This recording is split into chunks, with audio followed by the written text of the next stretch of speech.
Théoden Rei está sozinho. Sozinho não.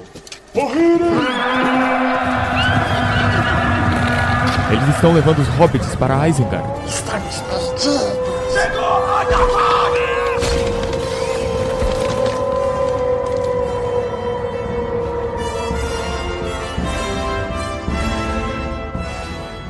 Almares, senhoritos e senhoritas, o meu nome é Torres e... Morte, parte natural da vida, Foi que eu consegui. Meu nome é Baessa e a única certeza da vida é a morte. Meu nome é Cristina e eu não pretendo morrer tão cedo. Meu nome é Diego Clautal e diante da morte a única coisa a dizer é hoje não. Caraca! Muito bom. E é isso, hoje a gente tá trazendo um tema sugerido aí pela galera no nosso Instagram, né? Foi uma ideia que passaram aí pro Clube Literário Tolkieniano. Hoje nós vamos falar sobre a morte, mas a morte na ficção. Trouxemos aqui nossa equipe, todos com traje de gala, perfeito, gravata borboleta, aquela gravata maravilhosa e de máscara. Paletó de madeira, não tem isso que é... Esse termo eu não conheço. Pedro hoje está dodói, ele não pôde vir gravar conosco, mas ele está longe de ser incluído nesse tema, com a graça de Deus, então mandem abraços pro Pedro aí. Saúde! Tá? Em breve ele tá aí de volta com a gente. E vamos para a nossa conversa maravilhosa, porque promete muito e tem um cachorro latindo cretino aqui. Sempre na hora que vai gravar, o cachorro começa a latir.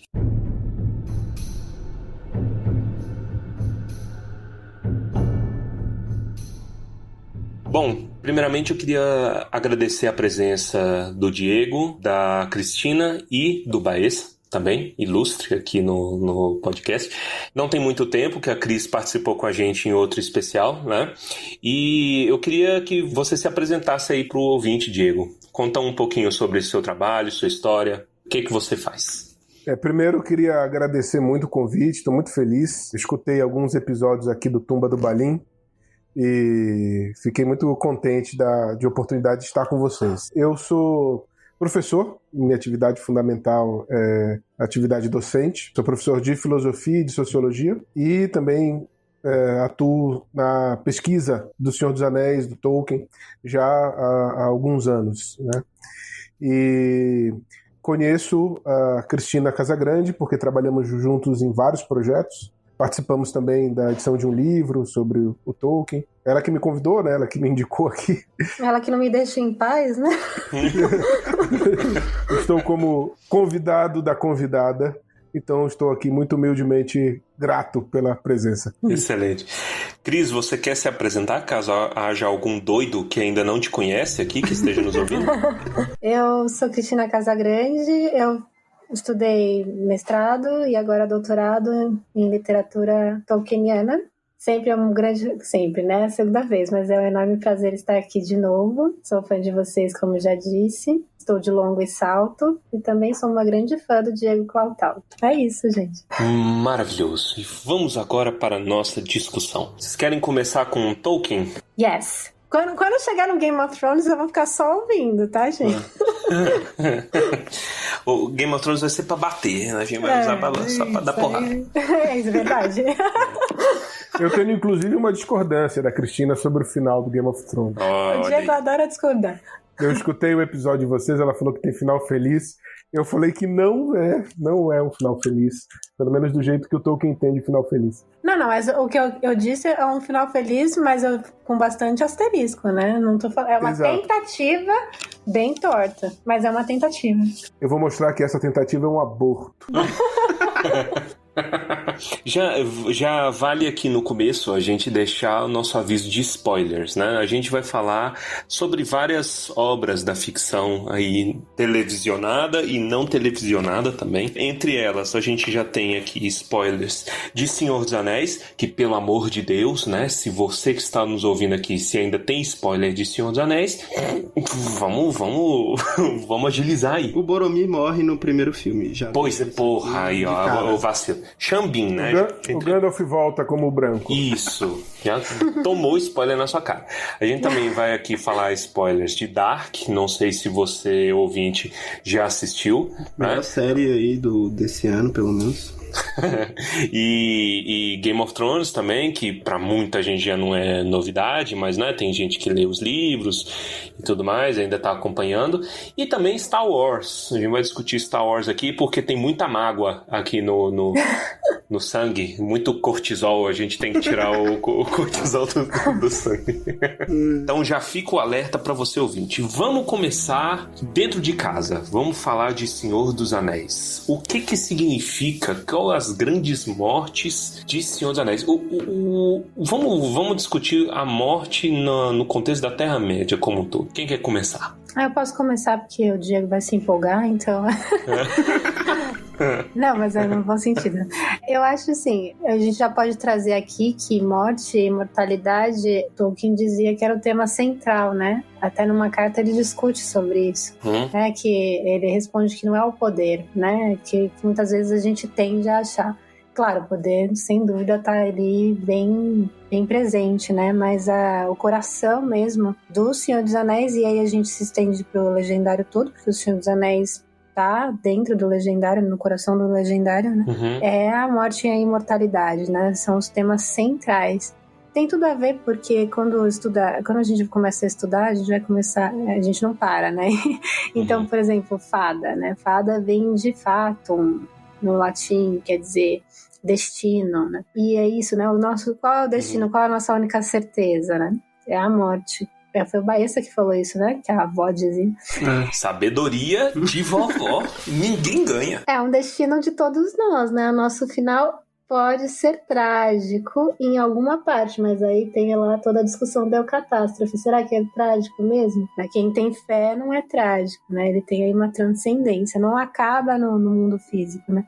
Tem a descatástrofe, mas não acaba. Então é isso, é uma abertura, né? Eu compreendo como a Cristina, eu concordo, acho que a morte no Senhor dos Anéis, ela é uma realidade que está inclusa numa estrutura da realidade que compreende que a existência ela é boa e perene, então a morte ela é um desvio temporário diante da realidade de tudo que existe, né? Então, com certeza o drama, para quem é finito, para quem vê só parcialmente, a repercussão interna desse desvio, dessa pausa, digamos assim, é sempre muito terrível, mas como afirmação, a eucatástrofe, ela não é só um recurso literário, ela é uma afirmação sobre a realidade, quer dizer, a existência é boa e a existência tem um autor, e esse autor faz com que a morte seja reinserida numa grande bondade. Então, nesse sentido, a morte ela é necessária, mas ela não é definitiva.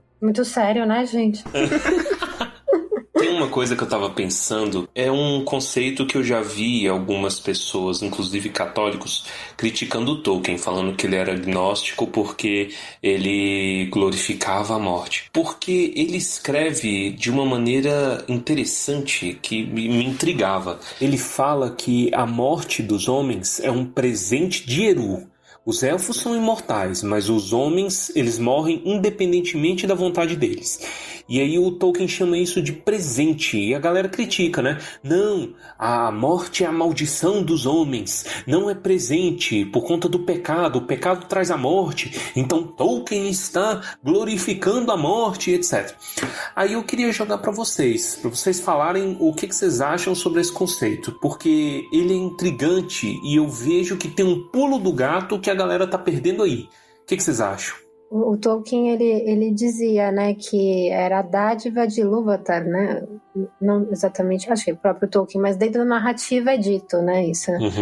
Que a morte, na verdade, não é um castigo, é um presente. Mas eu não vejo isso como uma glorificação da morte, não. É que eu acho que ele está querendo focar no sobrenatural. Então não é que a morte em si seja o grande presente, mas assim, você ficar preso ao mundo material é cansativo, a gente não quer morrer, de fato. Mas este mundo cansa, né?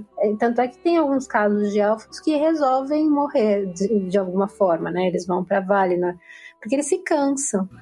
Então eu acho que talvez aquela frase, né, o melhor ainda está por vir, é o que traz esse consolo, né? Ele perdeu os pais muito cedo, né? O pai bem pequenininho, depois a mãe. Então a morte é uma coisa muito presente nele, né? Então essa fé de que você pode encontrar as pessoas que você ama num outro plano, e ainda a religiosidade dele, né, faz aí ter um gosto maior pela eternidade, porque esse mundo tem muitos prazeres, mas eles são efêmeros, né, e chega uma hora que eles cansam. A gente sempre tem um desejo de mais, de mais, de mais. E qual que é aquele grande prazer que a gente não vai ter vontade de mais, que é a plenitude? Como se fosse aquele segundo de alegria, né? Sei lá, passei no vestibular. Depois perde, você não vai voltar a ficar tão feliz do que naquele momento que você ouviu, né? Que você passou. Então acho que assim, essa fé na eternidade é aquele passeio no vestibular para sempre, sabe? Aquele sim da pessoa amada para sempre, aquela notícia maravilhosa que não passa e ela sempre é novidade, então ela não é entediante, porque as pessoas às vezes falam tédio ao céu é entediante, mas se existe tédio já não é prazer para sempre, né? Não prazer, né? Não é felicidade para sempre, mais do que prazer, né? Eu vejo essa questão muito séria, assim, e eu acho que isso é uma falta de compreensão de toda a proposta literária do Tolkien, assim, teria um desdobramento enorme. Dizer que, normalmente, quem acusa o Tolkien de gnóstico é, normalmente, pessoas até muito bem intencionadas, assim, para preservar a pureza da fé e tudo. Eu acho até importante que exista essa crítica, porque, sim, existe uma leitura gnóstica do Tolkien, sem dúvida.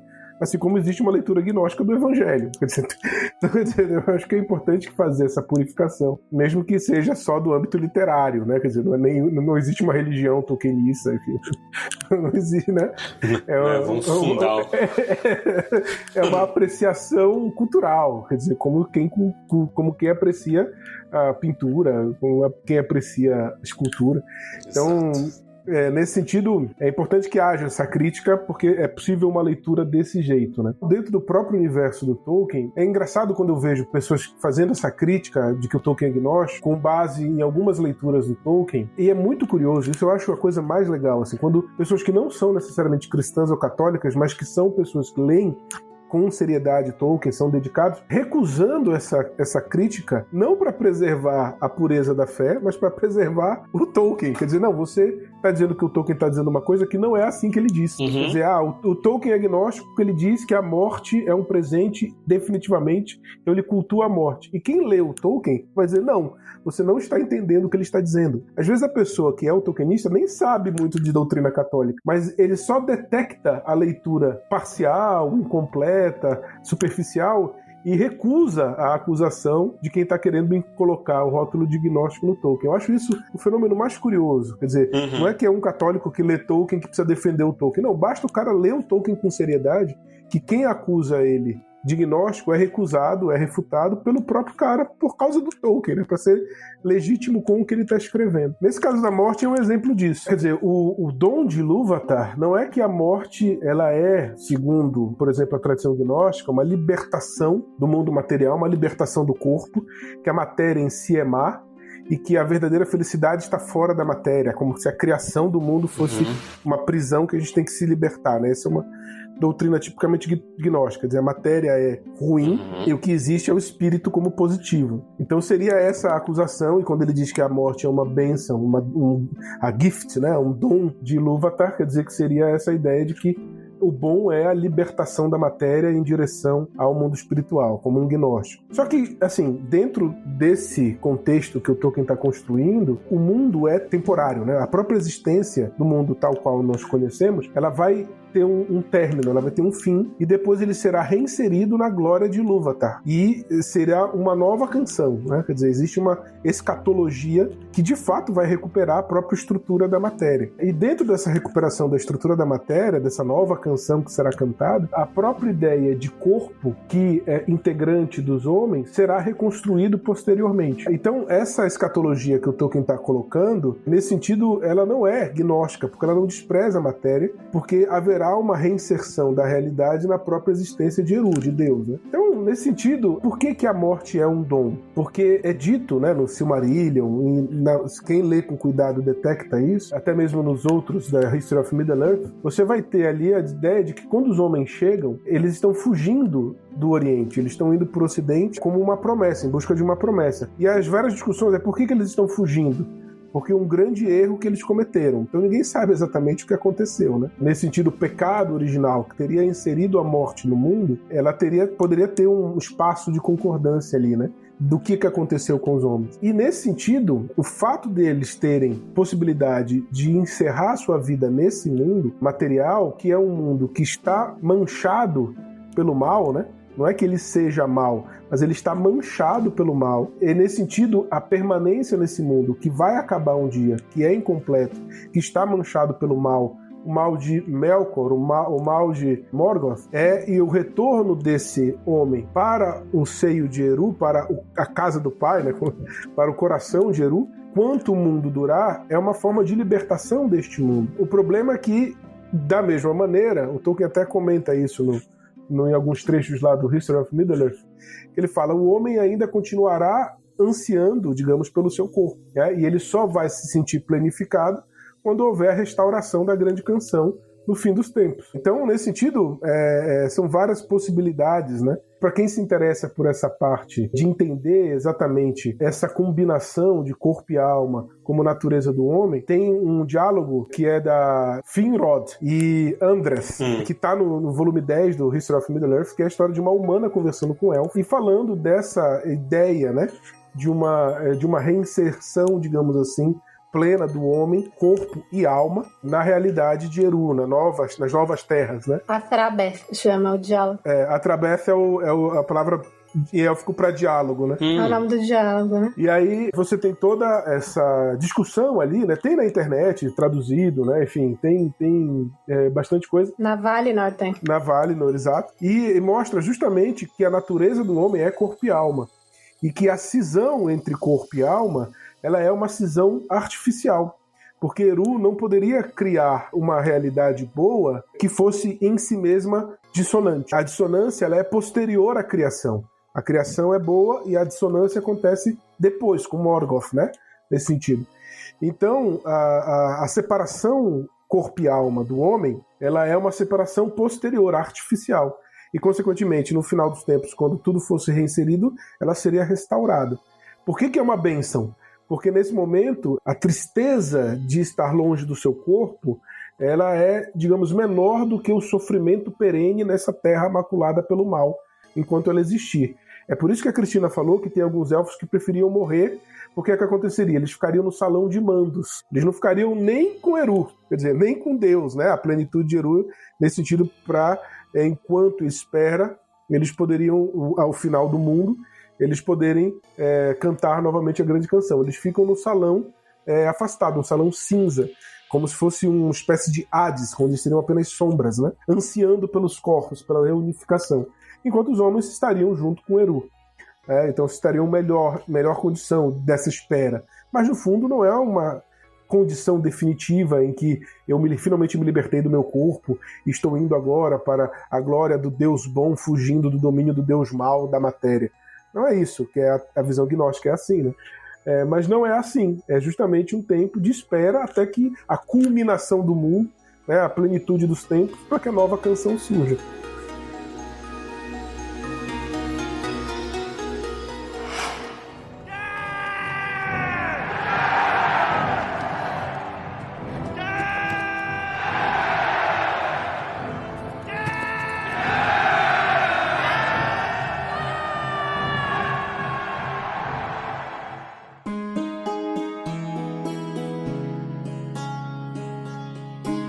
Esse contexto, por que a gente está conversando isso, né? Porque é legal a gente ver relances dessas ideias no Senhor dos Anéis, no Silmarillion, quando a gente lê, mas requer um pouco mais de pesquisa, né?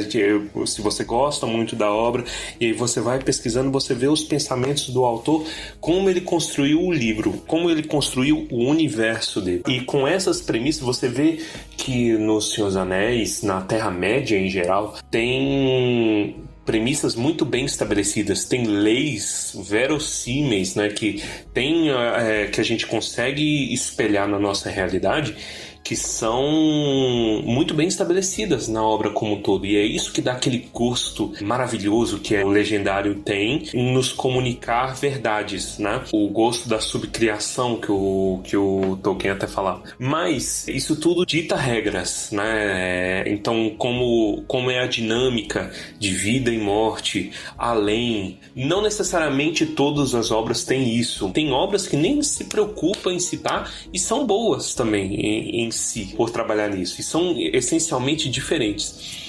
E aí, pegando nesse gancho, ainda falando de Senhor dos Anéis, vamos falar sobre mortes, as mortes maneiras. O que vocês acham, agora o nosso papo de fã, o que vocês acham que seria, tipo, a melhor morte? Já aí pegando um caso aí do nosso troféu Tumbadouro, a melhor morte em Tolkien que vocês diriam, qual seria? E por quê? Em que sentido? Que bem feito que morreu ou mais bem bela, feito. mais comovente? Bem feito. O que você quiser. Tá. Qual que você acha que é mais bem feita? Dramática. Mais maneira, bonita, épica, dramática? Olha, tem várias mortes bem dramáticas, mas bem feito, morreu, eu não consigo pensar. Eu posso eleger o contrário, a pior morte? Pode. A melhor pior morte. Isso. É a melhor pior morte. A do Fingal, porque tipo, eu acho ele tão idiota, me irrita muito, sabe? Ele é tão besta, gente. Ele me irrita, ele não é digno da Melian. Desculpa, Diego, eu sei que você gosta dele. Mas é assim, sabe, pra quê? Não, vamos juntar, não Glamir, mas a Silmaril. Vamos lá, vamos ter tudo pra mim, não é mesmo? Desculpa aí a cacofonia. Mas é um ter tudo mesmo. Tá valendo. Então é assim, aí vai lá e morre, bobão. É a morte mais patética que eu acho. Mais até que do Gollum, sabe? Porque assim, no livro, a morte do Gollum é bem besta, eu acho. Ele morre num tropeço, né? No filme é mais... Não besta no sentido de desmerecer o narrador, tá? Mas no sentido de que ele é tão obcecado pelo anel que ele morre assim, ele é facinho. O anel tem um efeito muito rápido nele, né? Pra ele matar o Déagol, né? O amigo dele, desculpa eu falar Déagol, eu sei que irrita, mas vamos se acostumar. Eu não consigo. Mas aí a professorinha aqui se esforça. Tirando Lewis, eu não consigo falar C.S. Lewis, mas eu falo Lewis ainda, mas beleza. Aí, voltando. Aí, ele mata muito rápido, o Sméagol mata muito rápido o Déagol. E no filme não, tem mais uma emoção, mas é compreensível, né? Mas o narrador coloca porque ele mostra o quanto ele é fácil pro anel, né? O Gollum. Então a morte dele é um tropeço, porque já tá tão obcecado pelo seu próprio ego que o anel, né, é uma representação do seu ego que ele plaft, né, cai meio bobo assim, né? Já no filme tem uma emoçãozinha a mais porque é cinema, né? Então, assim, mas mesmo assim, acho que o Thingol, ele me dá mais raiva, sabe? Porque ele é um elfo poderosíssimo, né? A princípio seria o chefe dos Telerin, né? E depois do Sindarin. Então, assim, eu acho que realmente me irrita. Mas tem muitas mortes que eu gosto pela beleza, né? Muita gente se comove pela do Boromir, não é a minha favorita nesse caso. Acho que minhas duas que estão, assim, de beleza, né? Embora seja triste, seria a do Finrod e a do Beleg, mas acho que a do Beleg ainda ganha, porque, né, a pessoa estudou a visagem, né, é assim, é É tão comovente, assim, porque, tipo, ele vai lá, salva o amigo. Trágico, né? E sim, você fala, não, ele vai matar. Ai, meu Deus, por que não? Tô vendo. Matou. Ai, que desgraça. Então, assim, realmente é muito triste, sabe?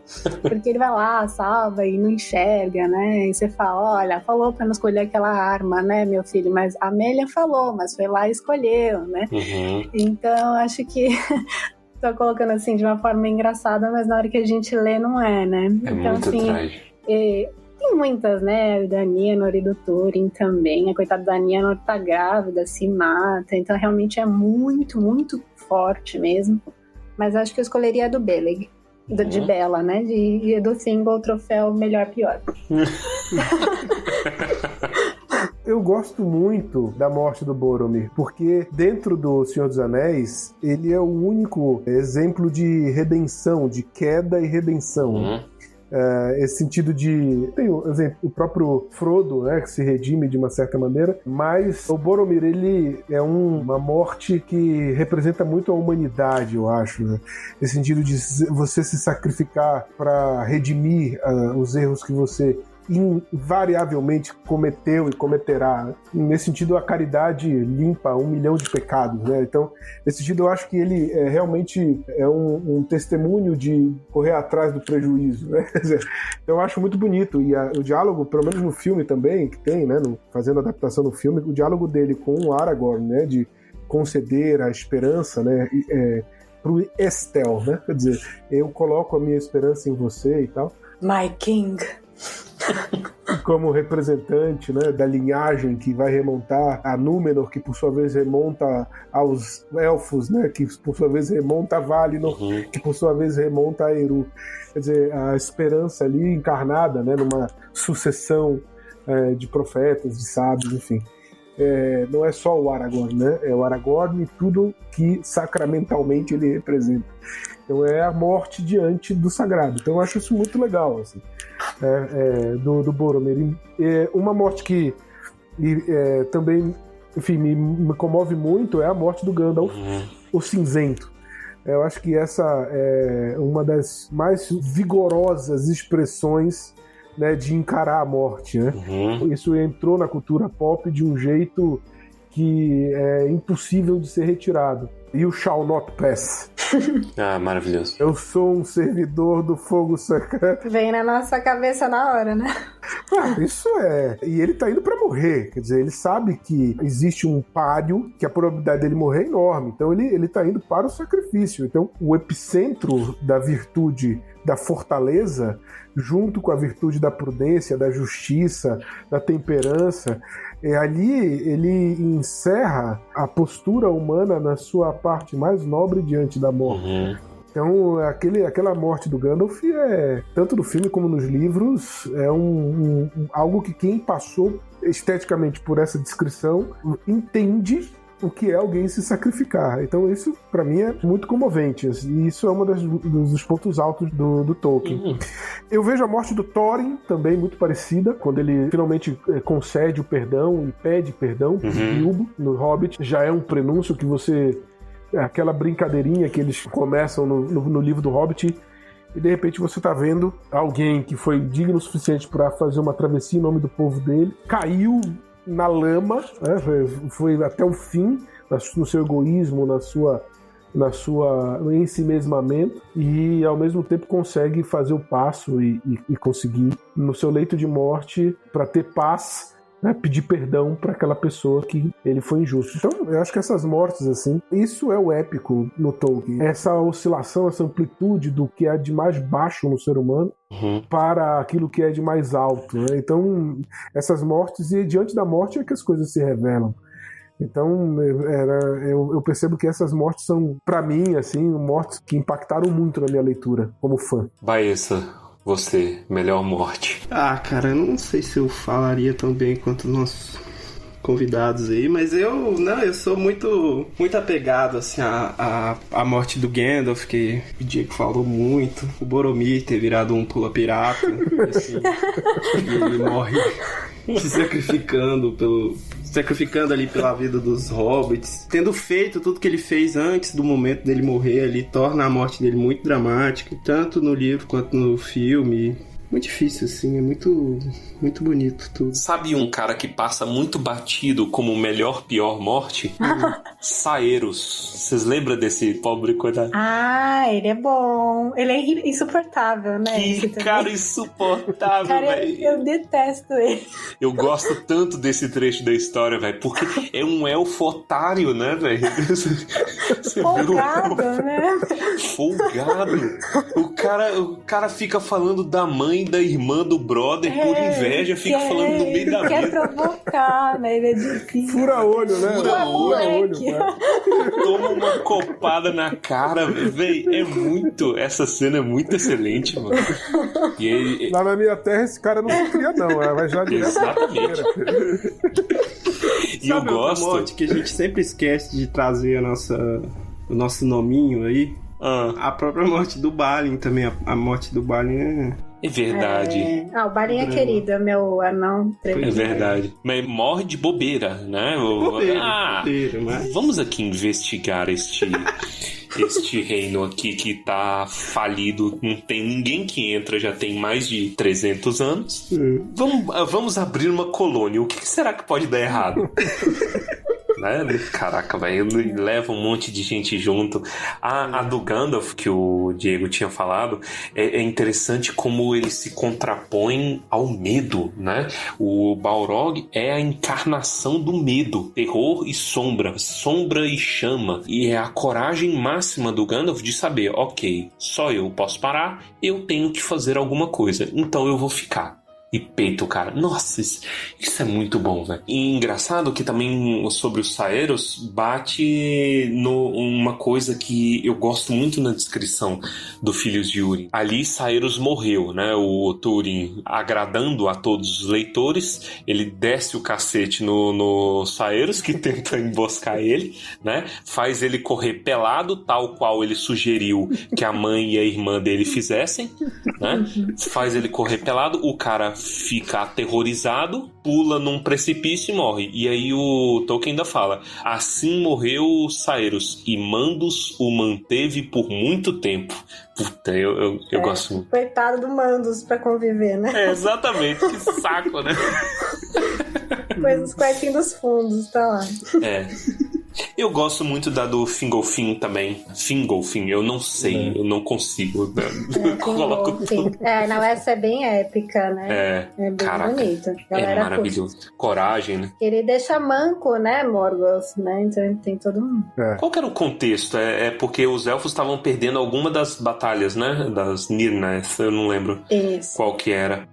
E aí ele sai do castelo dele, alguma coisa assim, não é? Não me lembro desse... Tem muito tempo que eu li essa cena. Essa cena é maravilhosa. A gente lê várias vezes, mas é difícil pormenorizar, assim, dar uma estudadinha antes, né? Eu só sei que ele tava lutando contra Morgoth numa dessas batalhas. E ele consegue golpeá-lo, né? A ponto de deixá-lo manco pra sempre, né? E se você for ver, a proporção é imensa. E ele desafia o Morgoth, ele bate na casa dele, bate nas Tangorodrim, né? Eu acho que já era Tangorodrim na época. Ele bate no portão de Angband e fala: vem aqui se você for macho. E aí todo mundo no covil olha e fala assim: não, mano, tu não vai deixar. Ele sai por medo, velho, de um elfo. É muito maneiro isso. É genial. Mas morre. E assim, acho que a gente já é um pouco fã dele, porque ele já tem muito mais brilho que o Fëanor, né? No sentido de lealdade. Então você já começa a se simpatizar, e ao mesmo tempo ele não é tão bonzinho assim, né? Então ele tem aí um sangue nos olhos que a galera curte, né? Então, só que é um sangue nos olhos sem ser canalha, né? Pra não falar um palavrão aqui, que eu sou uma lady. I'm like a lady. Falo vocês, eu jamais falo palavrão. Mentira. Sim, né? A gente tem que controlar. Vamos enganar as pessoas. A gente tem que se medir aqui, a gente não se controla. A censura do Tumba, ela tá trabalhando muito nos últimos tempos. A gente tem que... Eu fiquei apertando toda hora, né? Exatamente. Tem uma morte do Silmarillion que é muito simples, mas me impactou tanto, assim. É sobre o Túrin Turambar. Já no começo, logo nos primeiros parágrafos, e acho que já dá o tom, assim, nefasto, né? Trágico, do ponto de vista mais profundo da palavra, da história do Turing, que é a Lalaís. Sim. A Lalaís é a irmã do Turing que morre com 3 anos. Porque chega um bafo, né? Uma pestilência, um vento vindas, né? do domínio de Morgoth e mata a criança. Ela tinha 3 anos, o Lalaís é riso, né? É alegria, é uma coisa assim. É bem simbólico Morre também, como riso. se a alegria fosse embora da família, né? É bem simbólico, né? Isso, já dá o tom, né, do conto. No começo já dá... Eu fiquei pensando, nossa, uma criança... Morgoth tem esse poder, né, de tirar, né, a vida. E aí eu só tenho 3 filhos, né, e eu fiquei pensando, meu, que maluquice. E aí você fica pensando, né, da morte das crianças. E aí você fala assim, este mundo caído, né, este mundo da mortalidade. O que é uma criança de 3 anos, né? Assim, acho que quem já teve alguma experiência de perder uma criança, sabe, eu tive a oportunidade, né, terrível de presenciar isso muito de perto com um amigo meu, e é um negócio pavoroso, assim. Então, isso repercutiu em mim também de maneira muito grande, assim, não é muito épica, são poucas linhas que ele descreve, mas o simples fato parece que faz todo já mostra a desgraça, uma reviravolta, né? assim. Exato. É uma história de terrível. desgraça mesmo. A marca que deixa na família, que deixa na mãe, que fica ainda mais severa do que já era, né? Sim, ela fica amarga, né? Tem outro que eu tava lembrando que ele é muito legal, e a gente até tava debatendo um tempo atrás, que era o Théoden, né? O que acontece? O Théoden eu vejo como um arco perfeito, sabe? O arco do Théoden é maravilhoso, e a morte dele... É bem bonito mesmo. A gente discutiu isso no episódio do Rei do Palácio Dourado, né? E aí tem um ponto que a gente falou sobre o contraste dele com a Éowyn e com a relação dos anglo-saxões. De quem o Tolkien bebe muitas fontes para construir os Cavaleiros de Rohan, né? O que acontece? Na visão cristã do Tolkien, a maior virtude dos povos pagãos é a coragem, né? Que os caras valorizam muito a coragem, serem destemidos, guerreiros, irem para a batalha. E aí, como você coloca essa visão pagã, né? Você aplica na visão pagã num contexto diferente. E aí é o diálogo que o Tolkien faz com a glorificação da guerra, os riscos de você glorificar a guerra. E o Théoden, por exemplo, ele não morre em Helm's Deep, né? Ele faz a defesa da cidade, ele tá ansioso por defender o povo dele na guerra, etc. O cara é experiente, mas ele não morre ali. A morte dele só vem depois que ele supera o medo de uma vez por todas, porque todo o arco dele é a superação do medo e a recuperação dessa coragem.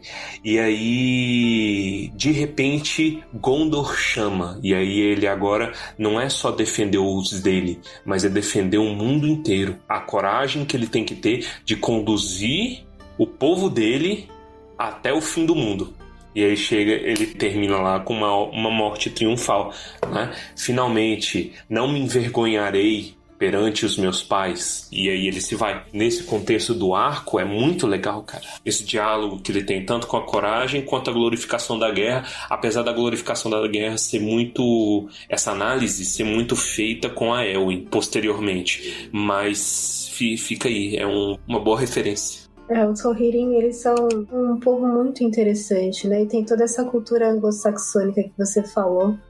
Eu até me lembrei, assim, da atriz Miranda Otto falando naquela live. Sabe aquela live que eles fizeram recentemente? No YouTube? E ela lembrando, né? Que ela até hoje sabe como falar a frase do enterro, né? Do funeral. Acho que é do Théoden mesmo, né? E é muito, muito legal. E tem essa ligação com o Beowulf que você estava falando, né? O Diego pode falar até melhor que eu. Dos povos pagãos e da coragem, né? O povo de Rohan, ele tem isso, né? Essa ligação, essa representação bem beowulfiana, né? Sem dúvida. Eu sempre tive uma grande simpatia desde o começo, mesmo quando ele tá, como que fala, enfeitiçado, né? né? O rei já apresenta que é um personagem bom, né? Diferente do Denethor, que já é o oposto, né?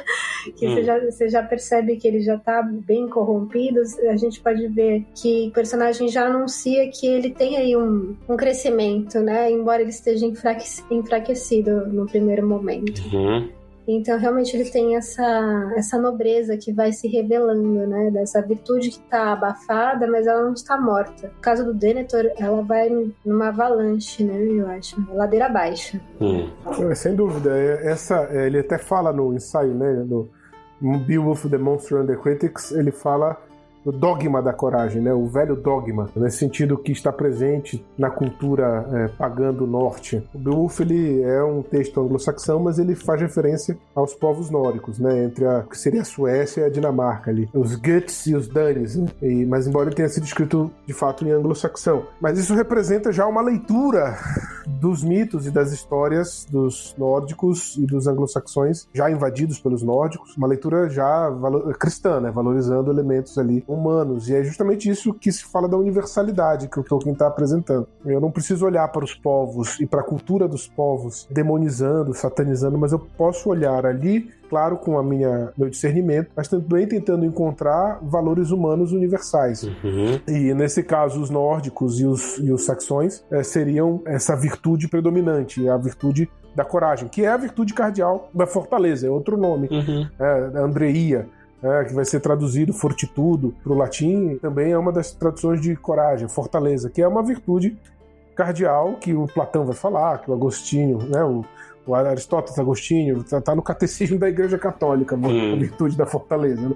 Então, quer dizer, até hoje, né, o catecismo de 92. Então, a virtude, nesse sentido, ela tem a dimensão externa da guerra, da sofrimento, essa coisa de você se sacrificar mesmo, né, diante da morte iminente, mas também é a superação dos teus dramas internos, pode dizer hoje em dia, essa interioridade, você vencer covardias diversas que você enfrenta cotidianamente, de repente para admitir um erro, admitir um fracasso, enfrentar e recuperar isso. E é justamente isso que o Théoden faz, que você descrevia, Guilherme, essa é a ideia do Théoden, que uma vez que uma força externa estava me dominando porque eu fui fraco, né? O Théoden fala isso, eu permiti me acomodar, e me submetia voluntariamente a uma possessão e contribuir com isso, pelo menos. E ele recupera-se, né, nesse processo de dignidade, de recuperar a sua função de rei. É justamente isso que o Denethor perde. O Denethor, ele é covarde. A virtude que era mais forte nos bárbaros de Rohan era aquilo que faltava ao senhor empoeirado de Gondor. Quer dizer, ele tinha a sofisticação, tinha o controle, tinha o palantir, tinha toda a nobreza da tradição, mas a sua covardia o levou ao desespero e ao suicídio. Nesse sentido, faltou o tônus da fortaleza de enfrentar seriamente aquilo que se apresentava diante dele, dentro do coração dele. Ele perdeu dentro do coração dele. Antes dele perder a guerra externa, ele tinha perdido a guerra interna. Então é bem o contraste entre os dois, e a morte entre os dois é muito forte mesmo, porque enquanto um morre enfrentando uma criatura muito maior que ele e dando testemunho para Elwyn, quer dizer, a morte dele é um mártir quase, né? Quer dizer, é aquilo que impulsiona ele tentando fazer a ordem, e o Nazgûl vai em cima dele. O Nazgûl sabia que tinha que eliminá-lo para poder desarticular a moral daquele ataque. E o Nazgûl, muito perspicaz, muito inteligente, vai no ponto certo. E ao mesmo tempo a morte do Théoden motiva Elwyn a fazer o grande enfrentamento famoso. Né? E por outro lado, o Denethor morre querendo se queimar, como os antigos reis pagãos, né? The Hidden Kings. Quer dizer, ele faz uma referência aos reis pagãos que se queimavam, mas ali é uma inversão completa. É uma paródia demoníaca, né, se pode dizer, porque ele está justamente pegando a externalidade do paganismo, que seria essa coisa da pira, né, mas ele não está assumindo a nobreza do paganismo, que seria essa virtude da coragem, que estaria presente, inclusive, para ser educada, né, para ser como exemplo para os outros povos. Né? Então nós devemos aprender universalmente, como seres humanos, essa coragem, que é uma coragem, antes de mais nada, interna, e que depois se traduz. Então o Théoden já tinha perdido a batalha no coração dele há muito tempo, por isso que ele se entregou ao desespero. E a pira aí, pelo menos em português, a pira tem... A gente pode fazer uma brincadeira, né? Porque ele parece que ficou meio louco também. Então, parece que ele tá pirado, né? Nem sei se a raiz da palavra vem disso. A pirado. pira do pirado, né? Então ele fica meio nos dois sentidos.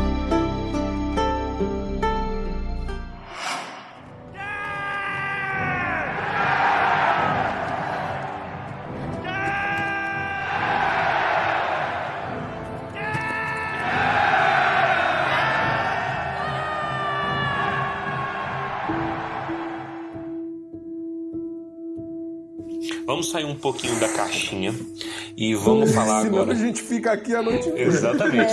Tem material que dá pra gente ficar um tempão aqui.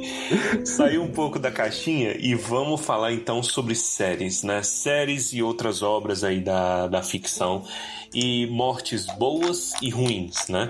Vamos falar então sobre uma série aí que eu não entendi nada, eu não consigo entender nada, e vocês que gostam bastante, e ela tá muito em voga aí porque ela teve um excelente final, né? Então, trazendo no contexto aqui da nossa discussão sobre mortes, grandes mortes, mortes horríveis e etc., o que vocês poderiam falar sobre Dark, que tá aí na Netflix?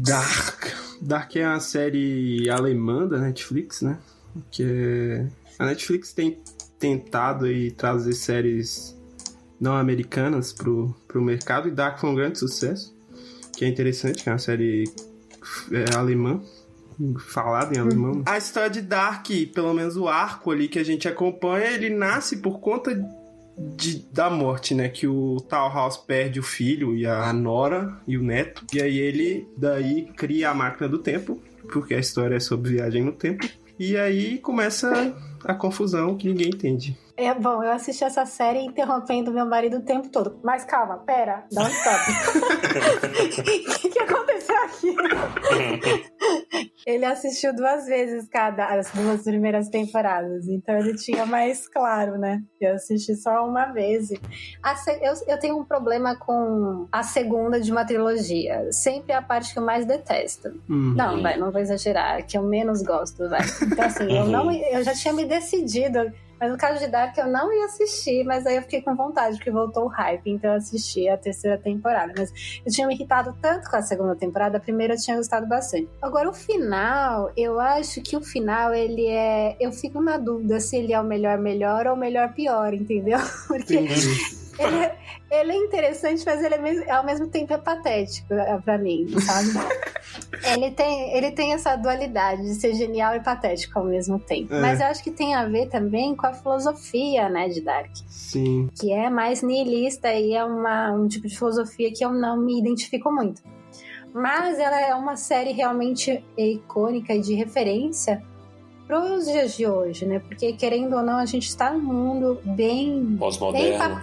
Bem empapado de nihilismo, né? Nietzscheano e relativismo e tudo mais. O final, eu acho assim... A minha opinião é mais ou menos parecida com o final de Game of Thrones, que eu não me julgo muito capaz de opinar, viu? Glória Pires, Feelings de novo aqui. Glória Pires. Mas, assim, é uma tentativa, mas não bem sucedida, de um final feliz. Por quê? Eu enxergo dessa maneira. Porque eu acho que sem esperança nenhuma a gente fica louco. A gente fica, obviamente, desesperado, né? E então o ser humano, ele precisa da esperança, sabe? E então, assim, quando eles vão e se transformam em purpurina, o Jonas e a Marta... Ô, Diego, você assistiu até o final? Assisti tudo. Ah, tá. Então, aí, porque eu fiquei enchendo o saco pro Diego assistir, então, beleza. Aí, porque era pra discutir mesmo da filosofia, né? Enfim, quando eles viram purpurina e começam a cantar What a Wonderful World, gente, pelo amor de Deus, o que é aquilo? É muito. E assim, é uma série genial, tá, gente? Não fiquem bravos ouvintes comigo. Mas assim, eu achei meio patético, sabe?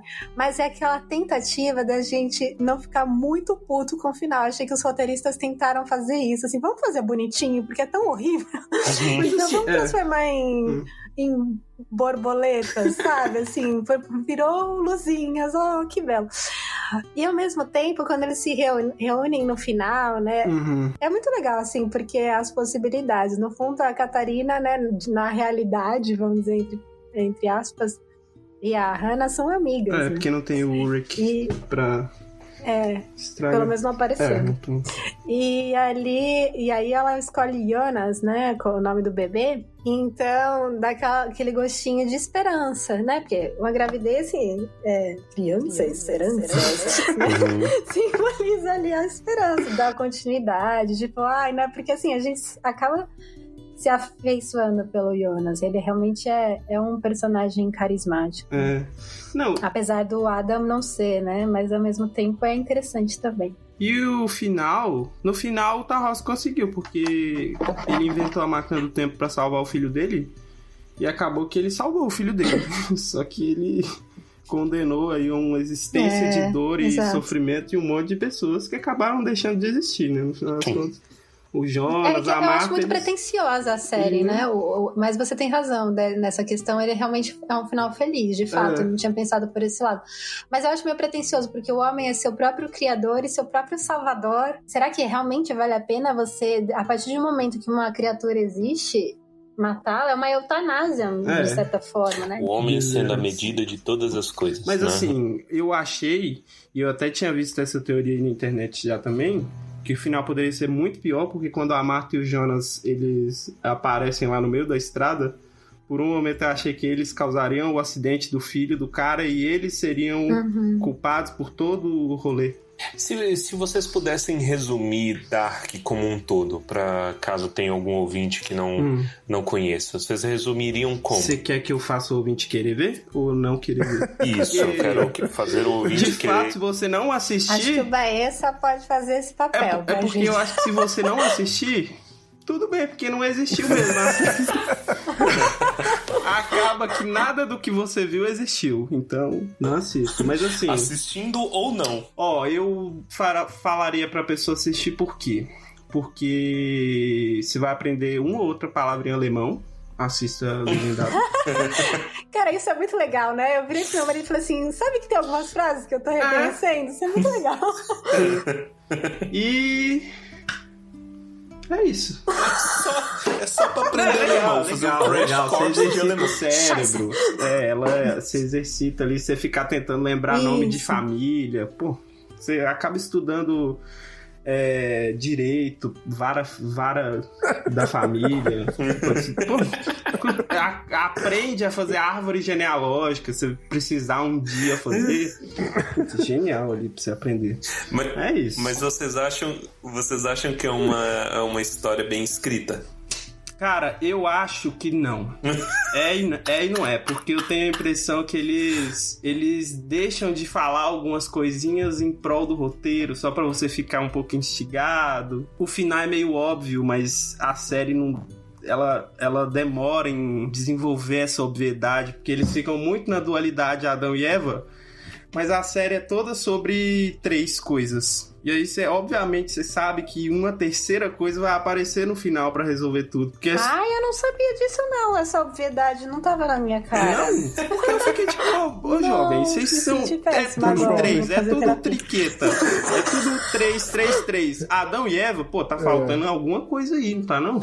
Mas é bem escrito assim, assista, é legal. Eu acho que ela tem um probleminha da maioria das séries. Eu não sou muito de ver série. Não, que eu não assista, mas eu não sou a louca das séries. Eu também. Mas pelo que eu vi, assim, é um problema que é muito comum nas séries, né? É que eles tentam resolver tudo de última hora. Sim. Não é que nem How I Met Your Mother, que realmente é o pior série nesse sentido, né? Nossa. Eles resolvem tudo no último capítulo. Nossa. É a morte da série.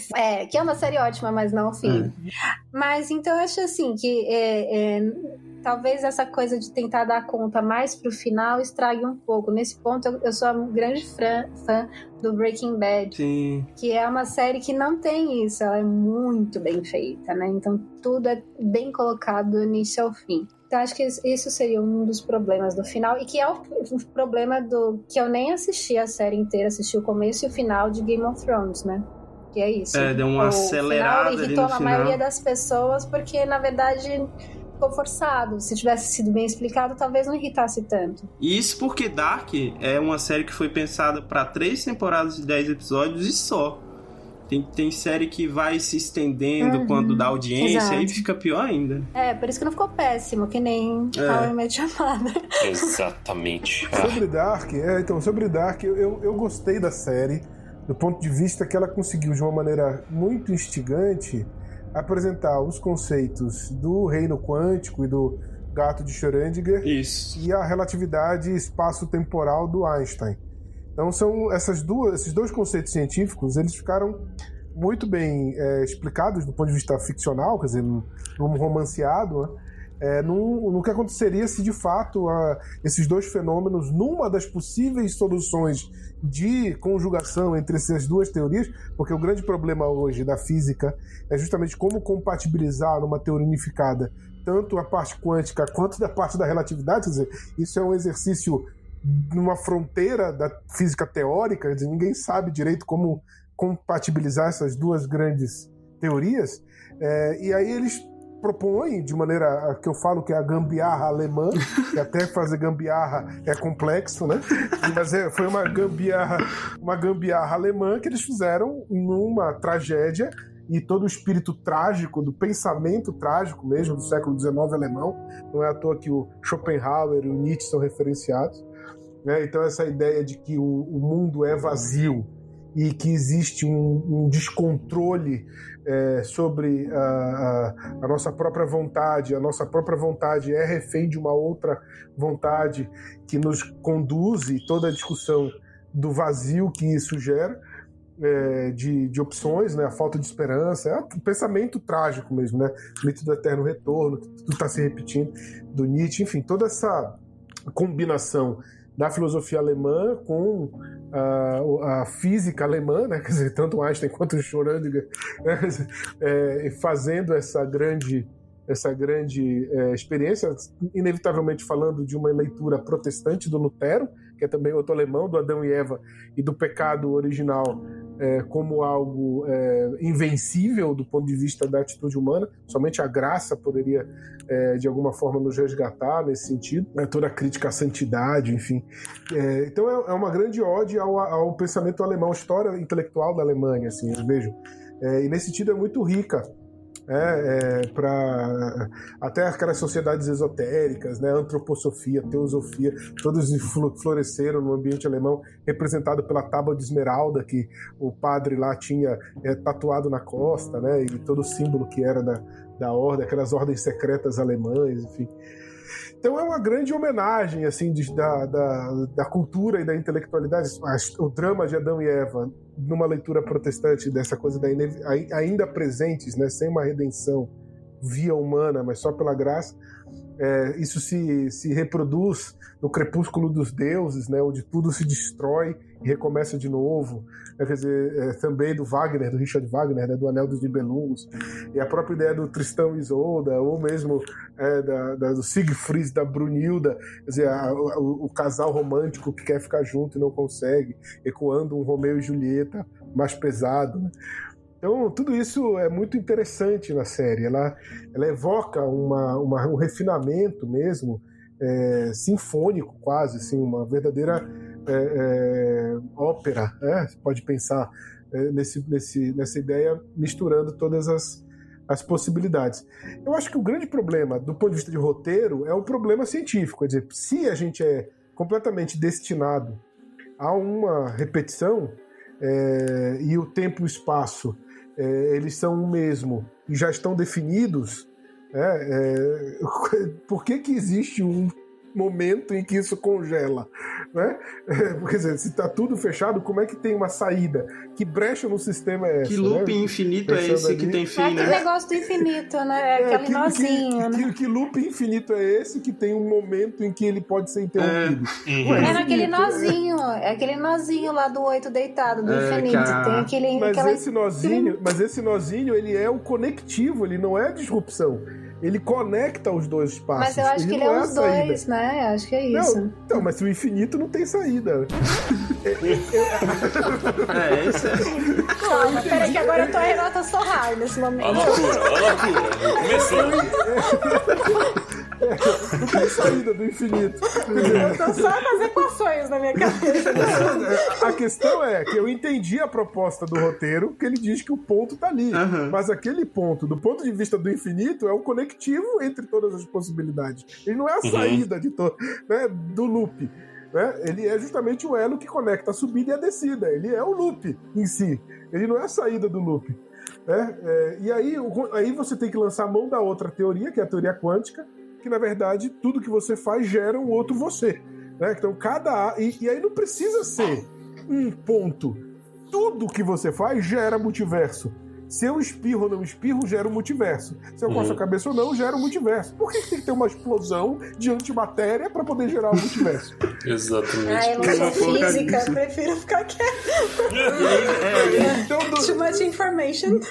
essa é a gambiarra alemã do ponto de vista da teoria física. É outra gambiarra que eu vou falar. É porque ele traz o gato de Schrödinger na série. O gato de Schrödinger é um experimento mental, né? Na verdade, ele não existe. Ninguém colocou um gato, tá? Pra dentro de uma caixa e deixou morrer. Tá? Eu achava que era isso quando eu era mais novo. Eu falava assim, caraca, como? Seria bizarro. que é isso? Seria bizarro se ele ficasse vivo também ao mesmo tempo. E que o gato de Schrödinger, ele tá vivo e morto ao mesmo tempo, né? Nesse experimento mental. E ali na série eles colocam que tudo acontece e não acontece ao mesmo tempo. Então, os dois universos coexistem por conta dessa extrapolação do experimento de Schrödinger. É meio complicado, assim, mas é legal. É por conta da dualidade onda e partícula, né? E aí, porque ao longo de muitos anos, a gente tinha um consenso em que matéria é partícula, né? Tudo é matéria, etc. É físico, palpável. E onda é uma coisa que tá lá, é uma energia, etc. E essas coisas são distintas entre si.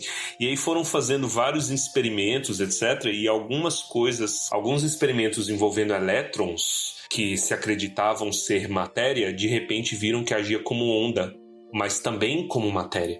E aí, essa foi a loucura da física quântica, que ele podia ser um ou outro. Depende só da hora que você tá olhando. Tá parecendo eu com minhas chaves, né? Que ela desaparece assim, e aí você olha, ela tá exatamente no lugar onde você tinha acabado de olhar. E o fato de você olhar já influencia na Nossa, na isso coisa, acontece, né, gente? Qual que é aquele filme que fala um pouquinho de Sol Interestelar, gente? Qual que é que tem um pouco? Ou é a origem? Eu confundo, eles são muito parecidos. Física quântica? Não, que tem um outro, que tem um mundo à parte. É o Interestelar? É, Interestelar. O final é bem parecido, inclusive. É bem diferenciado. Legal esse filme. É bem parecido mesmo. A questão é por que no Dark, só nessa possibilidade do multiverso, quer dizer, se tudo é onda e partícula ao mesmo tempo, e tudo depende do momento da observação de quem observa, e aí encastela, né? E ao mesmo tempo existe os dois existem simultaneamente até o momento que o experimento fixa, né?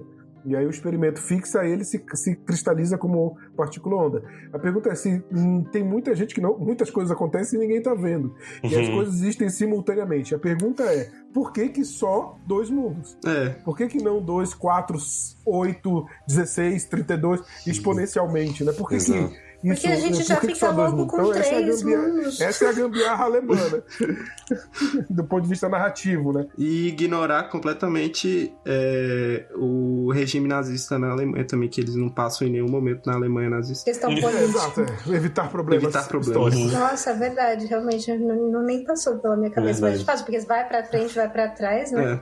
Eu acho que uma outra coisa que me incomodou, além dessa gambiarra alemã, Eu acho que, assim, mas é um ponto de vista que, do ponto de vista literário, narrativo, esse problema da conjunção das teorias científicas é um problema de ciência dura, assim, tipo, é um problemão, então tudo bem.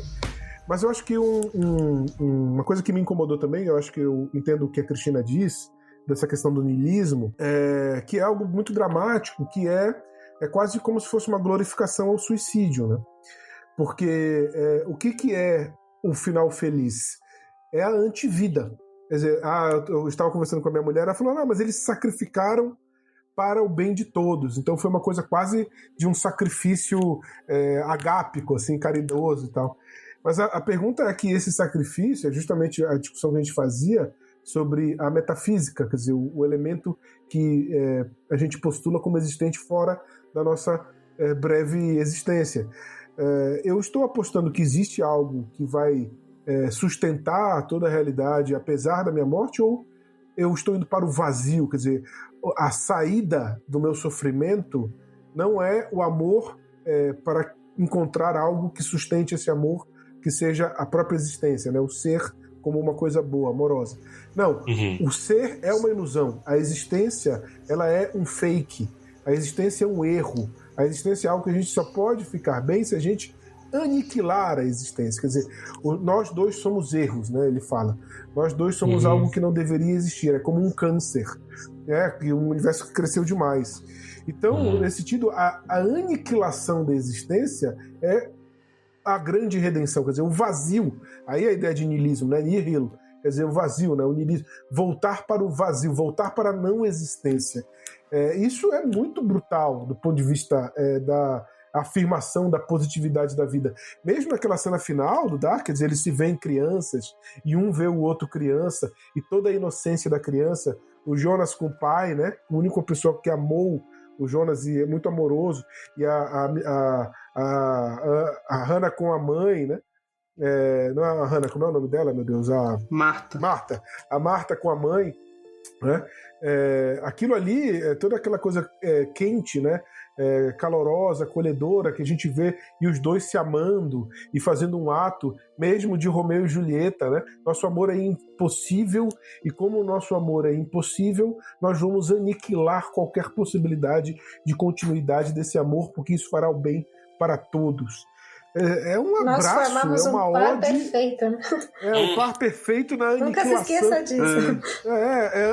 O par perfeito para quê? Para aniquilar a qualquer traço, qualquer vestígio dessa perfeição que um dia existiu. Quer dizer, sei lá, me pareceu o final, assim, sem nenhum tipo de demérito, gostei muito da série, da sua arquitetura conceitual e roteiro, mas não é muito diferente de 13 Reasons Why, né? Quer dizer, 13 razões, né, do suicídio. Quer dizer, no fundo é uma ode, né, é uma justificativa de por que vale a pena apostar na não existência, porque no final das contas é isso que vale, o bonito é você deixar de existir. Quer dizer, esse é o ápice da compreensão do significado da vida, é você aniquilar a sua própria existência, porque a sua própria existência é um erro. Do ponto de vista filosófico, assim, eu achei bem caído, assim.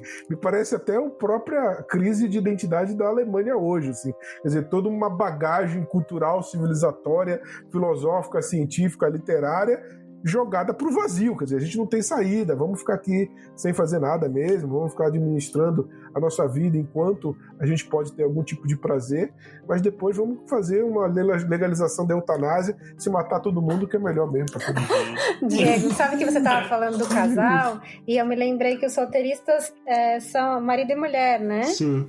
E isso é muito interessante, porque se você for pensar, o narrador da história é um casal também, né? Será que tem um pouco dessa... Será que tem uma briga aí? Uma briga aí que motivou a discussão? Ou talvez esse final um pouquinho mais disfarçado de cor-de-rosa tenha a ver também por eles serem um casal, não sei. Né? De tentar dar uma leveza, né? Eu acho que é uma leveza que ela se trai do ponto de vista... Sim, concordo. Mas tem essa máscara, né? Tem. Porque eu acho que essa máscara, Cristina, é uma máscara do niilismo, entendeu? Porque assim, como nada faz sentido, vamos se enganar aqui enquanto a gente tem algum tipo de prazer. Enquanto a gente está se contemplando, se curtindo, fazendo grana, ganhando dinheiro com esse bando de cara comprando nossa série, a gente finge que é legal. Mas no final das contas, o que vai acontecer é que não tem sentido mesmo a vida. Então é bom a gente não olhar muito para isso, porque senão a gente vai ter a consciência de que nada importa, né? Então, vamos ficar se distraindo. Né? Vamos fazer uma distração aqui. O Rick and Morty, também, que é outro desenho que é muito nihilista, o Rick tem uma frase marcante do Rick Don't think about it. Não pense nisso. Tipo, esquece, não pensa. Porque senão você... Se você não pensar, não vai existir, né?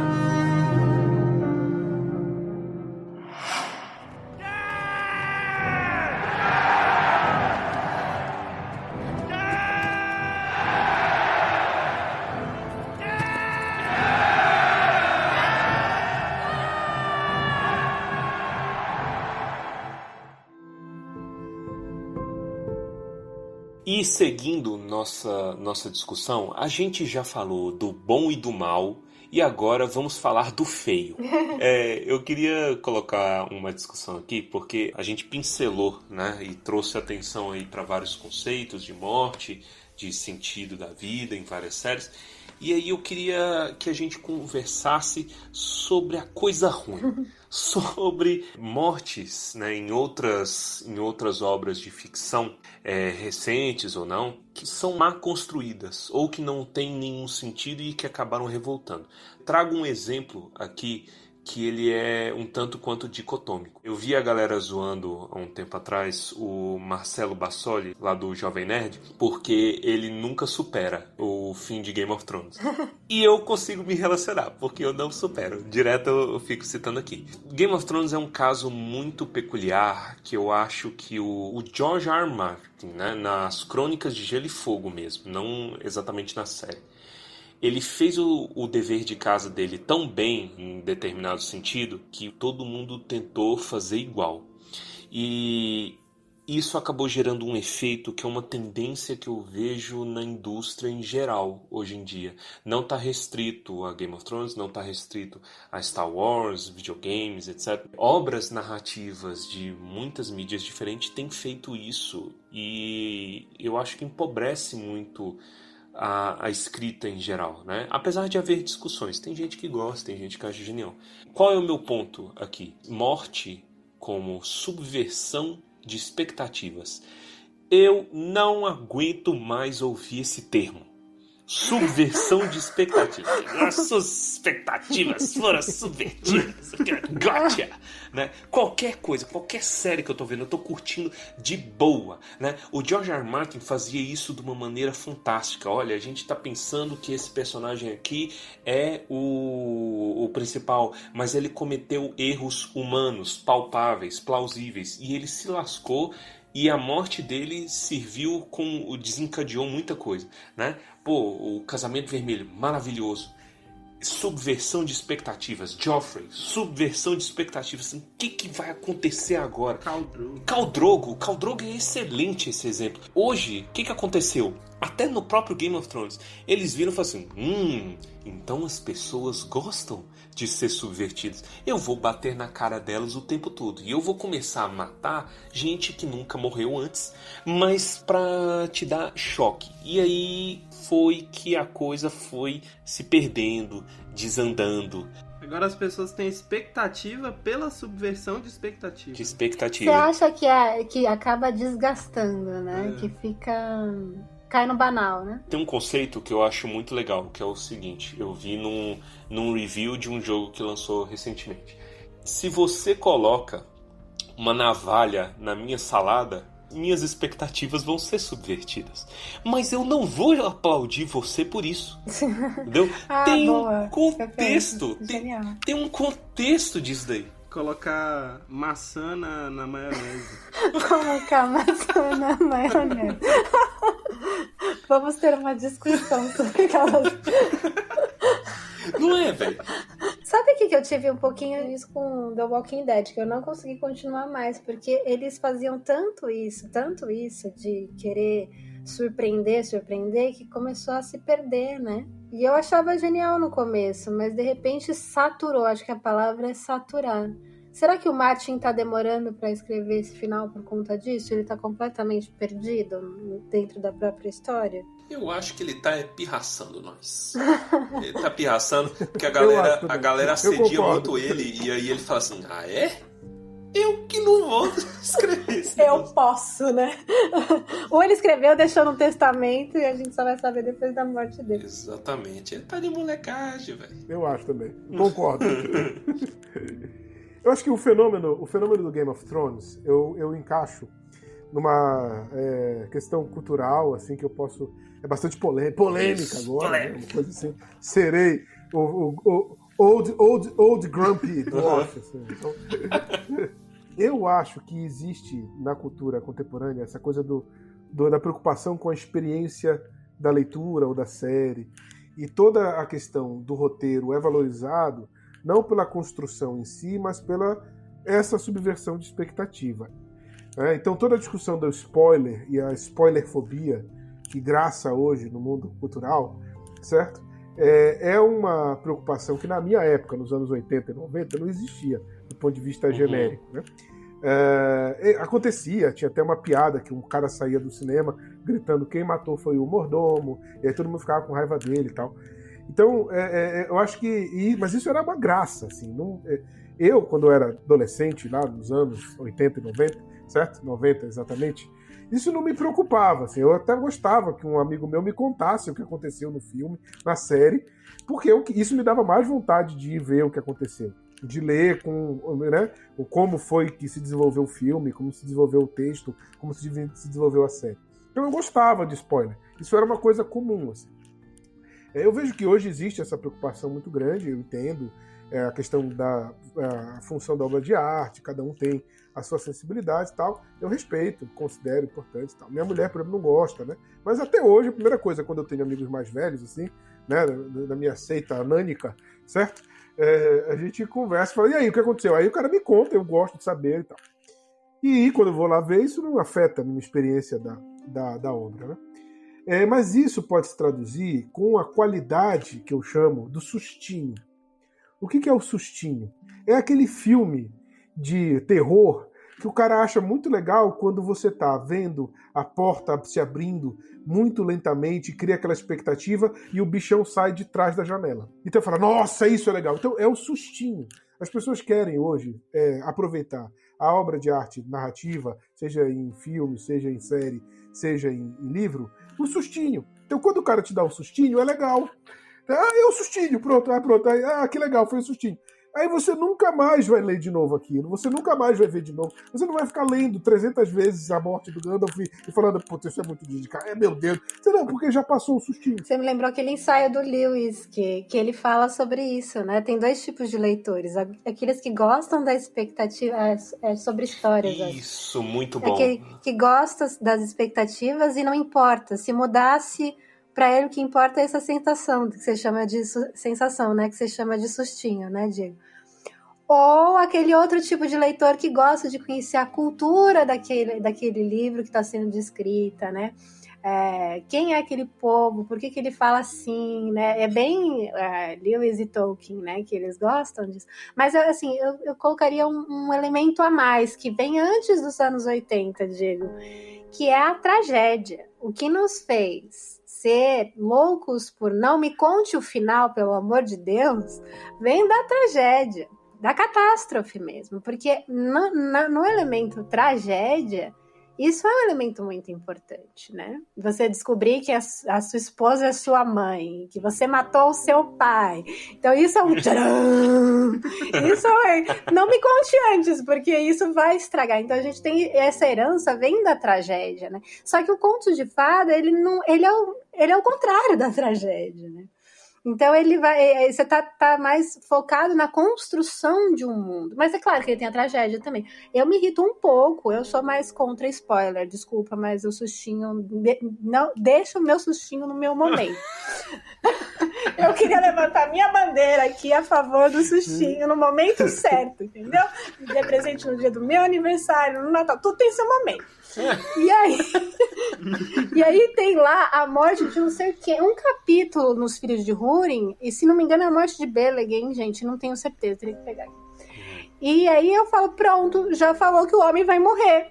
E eu já vi aqui no título do capítulo.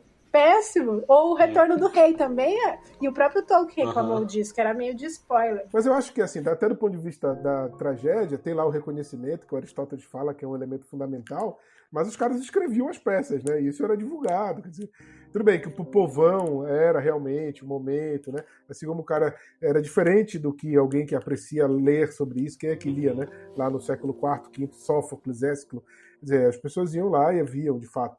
Isso não pode ser o mais importante, eu concordo com você, mas é um elemento, é um gracejo, que é interessante. Funciona! O problema é a pessoa ficar centrada só nisso. Isso, a minha crítica é isso. Porque, sei lá, Édipo é grande até hoje, a gente sabendo do final, né? Então o final não pode ser só o mais importante. E aí, até do ponto de vista da composição do teatro, quer dizer, você entender, tudo bem, o Édipo mata o pai e casa com a mãe, tudo bem, legal. E aí você vê isso acontecendo na sua frente, com os diálogos e com toda a técnica dos atores, é óbvio que é diferente. O impacto não é só intelectual, né? Mas o impacto é sensorial, você está vendo. E aí as emoções, a partir dos sentidos, você se envolve com aquilo, e aquilo mexe com o teu repertório interno, mexe. Então, quer dizer, toda essa discussão ali é também, além de uma compreensão intelectual, só da surpresa do sustinho. Né? Mas é claro que tem isso. Então, mas esse foi só apenas para jogar ao vento essa polêmica e fugir rapidamente para o Game of Thrones. Então, no caso do Game of Thrones, o que acontece? Eu acho que tem esse contexto da primazia do sustinho, né, que é a supressão de expectativa, né, a subversão de expectativa, né, que é uma derivação do contexto mais amplo da sacralização do sustinho como valor literário. Mas eu acho que no caso do Game of Thrones, ele vai entrar na discussão da subversão da estrutura heróica, da lenda heróica, né, do que é uma variação da história de fada. O Tolkien considera todo o ciclo arturiano uma história de fada. Então você tem essa coisa da jornada do herói, enfim, toda essa ideia da jornada adventure, né, que vai se constituir do romance medieval como um elemento importante, que o próprio Tolkien vai fazer isso no Senhor dos Anéis, e o Tolkien cristalizou isso de maneira insuperável até agora. E o Martin, ele percebe isso e reintroduz a soberania da tragédia, como a Cristina falava. Quer dizer, no final, você tem a híbris, que é o erro trágico, né, que você, como espectador, vê que o herói está fazendo isso. Então, Ned Stark, você é uma anta, você não está vendo que você está sendo imprudente, né, você não está vendo que você está sendo burro. Né, e aí a consequência natural dessa híbris, desse orgulho, que faz uma cegueira, que eles chamam de ate, né? Faz com que você caia no erro trágico, a hamartia, que é o mesmo nome que depois vai ser traduzido do grego para pecado. Quer dizer, você faz um erro trágico, o teu orgulho gera a hamartia, a híbris gera a hamartia, né, por causa da ate, da cegueira. E aí você tem a diké, a justiça, né, indo inevitavelmente provocando a punição do teu erro. Isso funciona no Martin, ele faz isso muito bem, e as mortes estão todas ligadas. Todos os caras que morreram, que você citou, morreram por algum tipo de híbris, por algum tipo de orgulho trágico que vai levar o herói para a morte. O Khal Drogo deixou o cara rasgar o peito dele, e aí a Daenerys, para querer mostrar que mandava na mulher, mandou a mulher cuidar do Khal Drogo. O Khal Drogo morreu por causa de um conjunto de orgulho. O Ned Stark foi orgulhoso e burro, foi imprudente, né? Quer dizer, ele foi alguém que não foi sábio, embora tenha sido justo. O Robert Baratheon, né? A vida toda dele é uma tragédia. O Robert Baratheon, o próprio Casamento Vermelho é isso, quer dizer, como é que você deixa o lobo ser trancado, cara? Certo? Como é que você cai nesse papo furado, né? A mulher pede pra você trancar o lobo e você guarda o seu lobo porque a mulher mandou. A primeira coisa que ela vai fazer é perder o interesse em você, né? Quer dizer, desse ponto de vista, quer dizer, como é que você se anula, né, em nome de outra pessoa? Então é outra pessoa, né? E aí você cria a ideia do Casamento Vermelho como alguém indefeso, também foi imprudente.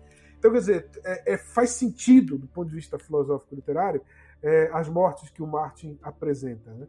Então, nesse sentido, ele foi realmente muito inovador e muito capaz de fazer uma construção, não no sentido das minúcias, quem entende mais de literatura, talvez a Cristina possa falar isso, do texto dele. Tem gente que acha que é muito ruim e tal, mas enquanto temário, né, enquanto temática e tal, eu acho que ele consegue conduzir bem, adequadamente. O problema que eu acho é como é que ele sai disso. Como é que... Porque a tragédia acabou. O herói morreu, meu filho. Você vai pra casa chorar com a tua catarse, purificando a tua compaixão e o teu terror. O teu terror e piedade. Você vai ficar pensando, meu Deus, poderia acontecer comigo, preciso ser melhor. Ou, meu Deus, se acontecesse com alguém, eu preciso ajudar a pessoa, porque ninguém merece, né? Quer dizer, a função da tragédia, no sentido da catarse, no sentido original aristotélico, era essa purificação do que se pode acontecer comigo e do que pode acontecer com o outro. O que eu tô vendo, a tragédia acontecendo. E pronto, conviva com isso, certo? Não vai ter final feliz, não vai ter história de fato. É isso, o mundo é selvageria, fúria e som, né? E aí, mas o que o Martin foi tentar fazer, ele foi tentar alongar isso. E ele ficava brincando, porque para eu poder fazer a subversão da expectativa, eu preciso criar a expectativa. Então ele cria, o Ned Stark morreu, mas eis que surge Robb Stark. Robb Stark morreu, mas eis que surge Arya. Né? A Arya vai ser arrebentada, mas eis que surge Jon Snow. O Jon Snow morreu, mas eis que vem a outra. Quer dizer, ele fica, aí sim, no eterno retorno, de, ao mesmo tempo que elimina o herói, diz, não, mas esse não era o herói de verdade. Está vindo agora um outro herói. E nem com os próprios personagens. Parece que ele realmente também não se decide, né? Aquele personagem teve um desfecho, mas aí ele recupera, né? Então vai saturando, né? Acho que esse é um problema também. Exato. Nesse sentido, eu vejo ele não teve coragem de se assumir trágico. Uhum. E ele ficou coragem ou não foi bobo porque sabia que de repente o livro ia acabar e não ia vender mais tanto. Ele precisava aumentar o produto. Então, volta àquela discussão, né? A gente aguenta o desespero porque a tragédia ela é mais educativa, mas o desespero ele é angustiante, ele não é educativo. Então, eu acho que esse é o problema. Não é só coragem, é mais do que a coragem, né? De suportar mesmo, né? Uma realidade. Eu digo, ele não teve coragem, o Martin não teve coragem de se assumir como autor trágico. Falou, olha, acabou. Não vai ter outro que vai surgir, entendeu? É assim, a minha história acaba aqui com o herói morrendo e o mal vencendo. Pronto, e acabou. E eu encerro desse jeito. Mas a tragédia não é isso, eu acho, Diego. Esse é o meu ponto. Será que a tragédia é um mal vencendo? Eu acho que é mais assim, mostrar o quanto o mal pode nos fazer mal, mas não que o mal é um bem. E eu acho que o niilismo, às vezes, ele perverte isso. Então, ele é menos educativo. Só que é mais insuportável, né? Porque não há saída. Sei lá, é um pouco parecido, mas talvez seja menos pedagógico, vai, assim. Sim, em termos literários é porque a gente já tem toda uma compreensão das tragédias gregas nesse sentido, né? Mas é claro que o Édipo termina horrível. Menos moral, né? O Édipo termina horrivelmente. Se você pega as tragédias... E o pensamento trágico mesmo, que é justamente essa apropriação, né, da tragédia grega no século XIX, que vai gerar essa recuperação de que o mal, quer dizer, o mal no sentido da desrazão, do caos, né, da falta de sentido. Então, eu acho que é nesse sentido. Eu acho que nesse ponto, o final do Game of Thrones, ele justamente não aceita esse término de que o mal vence e é isso mesmo, e cada um vai ter que se lidar com isso, pensar na sua casa pra gente, no mundo real, fazer melhor. Ele tenta fazer uma capa. Que capa é essa que ele tenta fazer no final da série, pelo menos? Ele vai dizer o seguinte, não, o que eu quero propor, o Martin, né, é uma tragédia, mas que esteja amparada por uma perspectiva de civilização e de cultura moderna. Eu quero... O que é o moderno para ele? É o Sam Tarly propondo democracia. A estrutura de uma Daenerys que, do ponto de vista da extensão e da superação dos seus dramas, numa ideia messiânica, ser denunciada como um grande perigo, um grande dragão. É o Jon Snow, na sua promessa messiânica, na sua promessa que transcende o mero homem, nesse sentido bem iluminismo mesmo, né? Bem para além de qualquer possibilidade de uma ligação com um Deus, com um bem em sentido lato, né? O bem com letra maiúscula, né? Como eu tenho certeza de que eu estou agindo de maneira harmonicamente com o ser, com a lei natural, com a lei moral, que seja, né? Mas eu simplesmente estou cego junto com todo mundo. O Jon Snow e a Daenerys são faces da mesma moeda.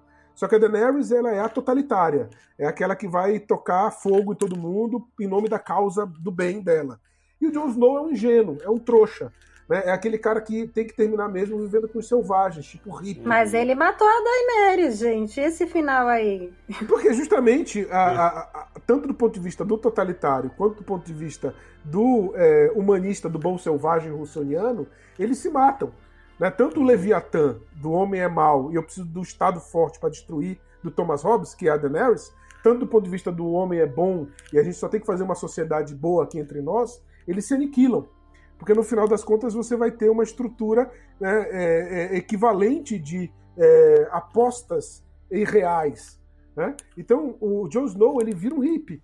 Quer dizer, o Jon Snow era muito bonzinho. Ele era muito cara bacana, entendeu? Ele era o bom selvagem. Então ele vai viver com os bons selvagens fora do jogo de verdade do reino. Quem é que manda no jogo de verdade? No jogo maduro, e nesse sentido é o final feliz, bem entre aspas. É o Tyrion, que termina na mesa do conselho discutindo qual é o investimento mais importante, em prostíbulo ou em barco. Quer dizer, no fundo, o bem, o que é o bem? É a administração dos prazeres da matéria temporária. Né? O rei filósofo, que é o Bran, ele está preocupado, como o nerdão, de quebrar o código da realidade. Ele quer dominar o dragão que sobrou. Ele não é o rei filósofo que vai pensar sobre o bem metafísico, recuperar as religiões, reorganizar a harmonia moral do reino. Não, ele quer pegar o dragão. Deixa a administração com o Tyrion, que vai ficar discutindo sobre prostitutas e barcos, porque é isso que importa, certo? E eu fico aqui pensando em como quebrar o código. Sei lá, posso colocar energia atômica, código genético, o código, né? Quer dizer, eu sou o rei, o filósofo, que não... Então, a discussão sobre o bem, e nesse sentido a integração com a ordem do cosmos, que é representado no Tolkien pelos Valar, que é representado na tragédia pela vontade dos deuses, que pedagogicamente corrige os homens diante da arbitrariedade da vida, simplesmente não existe. É como se fosse aquela ideia do Hume, por exemplo. Para que serve a religião? A religião serve para botar medo nas pessoas. Então é uma coisa assim do conservador republicano, conservador moderno, que sabe que existe o vazio, que sabe que existe a desrazão, mas ele precisa ficar inventando coisa para enganar o povo, para o povo achar que ele é alguma coisa, entendeu? O povo achar que vale a pena cuidar, já que não tem grana para todo mundo, nem todo mundo vai ser nobre e rico, eu preciso pelo menos fingir para o povo que existe alguma coisa além dessa vida miserável, para ele poder não matar os outros. Mas no fundo eu sei que não existe nada, por isso que eu preciso de prostitutas e barco para velejar.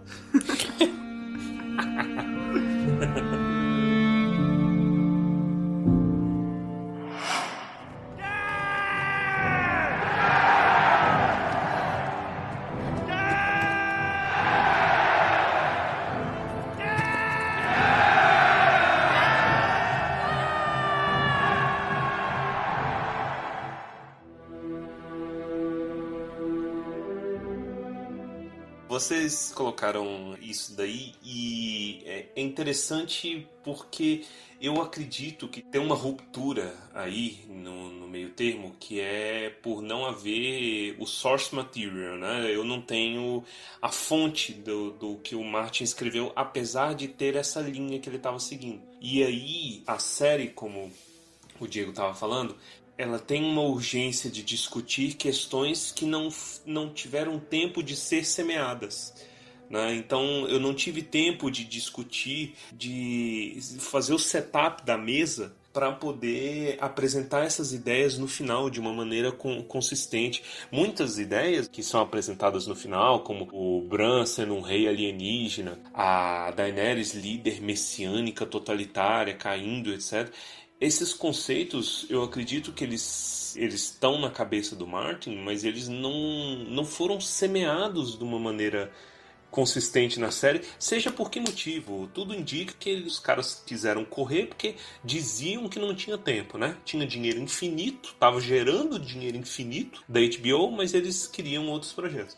E aí, qual que foi a alternativa? Foi a marvada da ideia de subversão de expectativas. Então, vamos dar esse 180 graus aqui, porque é isso aí que vai chocar a galera. Porque você, espectador, não estava prestando atenção. A culpa é sua. Você torceu pela Daenerys. Tá se sentindo mal agora? Com a subversão?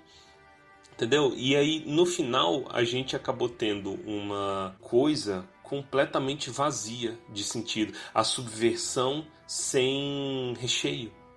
Sem um recheio, sem uma discussão profunda. Ao meu ver, isso danificou. Isso danificou também, por exemplo, Star Wars. Normalmente Star Wars já puxa mais pro final feliz, né? A morte redentora, né? O Anakin volta a ser Anakin, o Kylo Ren volta a ser bonzinho. Então você vai puxando mais pra redenção mesmo, né? Sempre o mesmo tema sendo debatido. É um eterno retorno do bem, nesse sentido.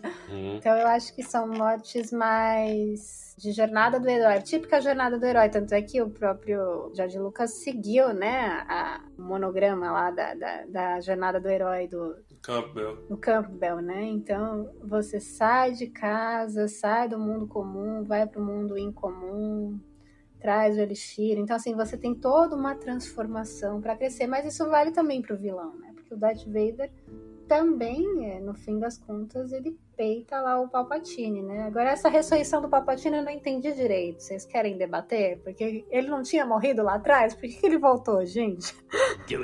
Eu quero é bater. Né? Faz sim. Eu concordo, tá? Justo. O Palpatine é o personagem principal da saga. Cara, esse negócio do Palpatine é tipo assim, a gente ele precisa falou de um creminho anti-olheiras pra começar, né? Coitado. Nossa. um tônico também, né? Pra voz, com a voz do cara. O problema dele é isso, certeza. O lance do Palpatine é assim... Esse último filme ele tem muitos problemas. Toda essa trilogia. Talvez o maior erro que cometeram foi não ter planejado a trilogia, né? Então não vamos planejar um arco conciso. Não, deixa o coração das cartas, né? Deixa aí a galera se guiar. Deixa os diretores expressarem mágoas um com o outro no filme. Exatamente. E aí usar o filme, tempo de tela para beliscar o outro diretor, né? Fala assim, não, de novo pega aquele... Porque tá gastando pouco dinheiro, né? Não, a gente pode. Isso vem naquela linha do que a gente tinha falado também da subversão, né? O Últimos Jedi, lá aquele... do Rian Johnson. Que o cara também escolhe uns títulos só pra ferrar com a tradução brasileira, né? Sim. Pelo amor de Deus. Por conta do plural. Esse filme do Rian Johnson, ele tem, de novo, aquela obsessão com a subversão. Você já foi subvertido? Gotcha! Matamos o vilão, etc. Tudo bem, isso com uma escolha fechada subverte a nossa expectativa, dá o sustinho do Diego, né? Só que acabou, tipo, tá fechado ali, você consegue entender que ele não é o vilão da história. Mas em contexto de uma série concisa, amarradinha, aí já é um problema. Gerou problema que o JJ falou assim, o cara matou o cara que eu queria meu vilão, trazer o Palpatine, e aí ele resolveu... E traz o Palpatine fora das telas. O pior é isso. Eu não consigo sentir nada. Eu acho que é o vazio. É o pior sentimento que um ser humano pode sentir. Realmente, foi muito forçado.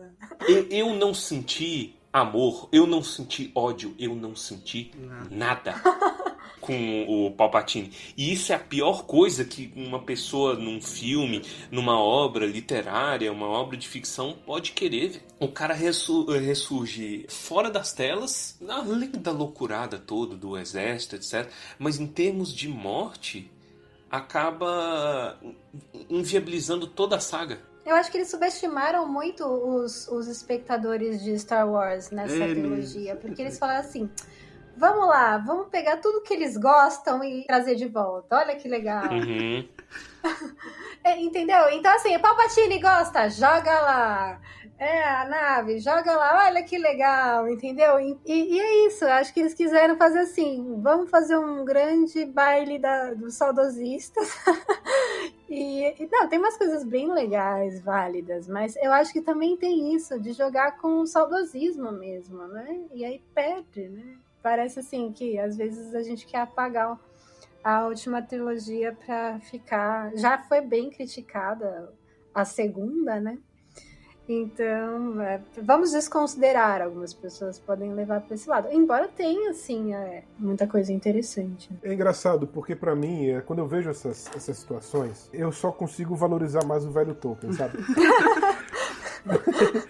Conclusão. Porque a gente tenta, né?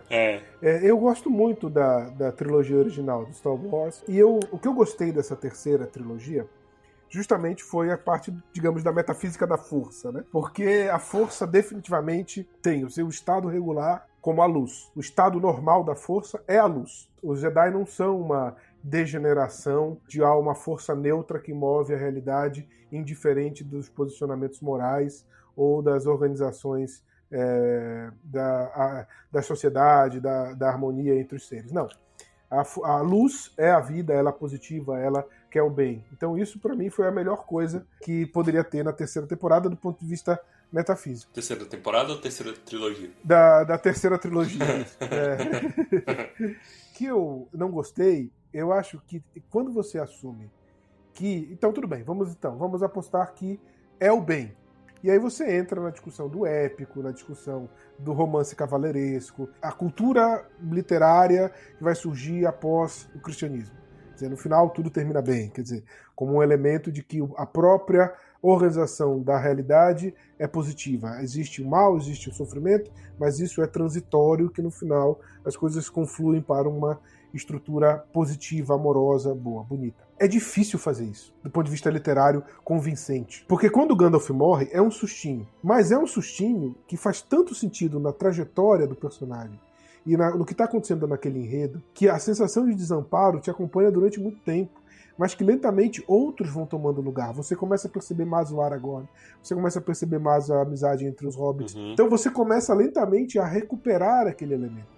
E aí quando o Gandalf volta, é outro sustinho, e que você tem toda uma explicação indiretamente metafísica religiosa, fui mandado de volta, fui não sei o que, agora eu sou branco, aquilo que o Saruman deixou de ser, então eu precisaria ocupar esta função. Então, quer dizer, faz sentido, do ponto de vista dos sustinhos que estão acontecendo, dentro do quadro geral, que você pode, mesmo depois de ter passado o sustinho, rever aquilo e continuar achando legal.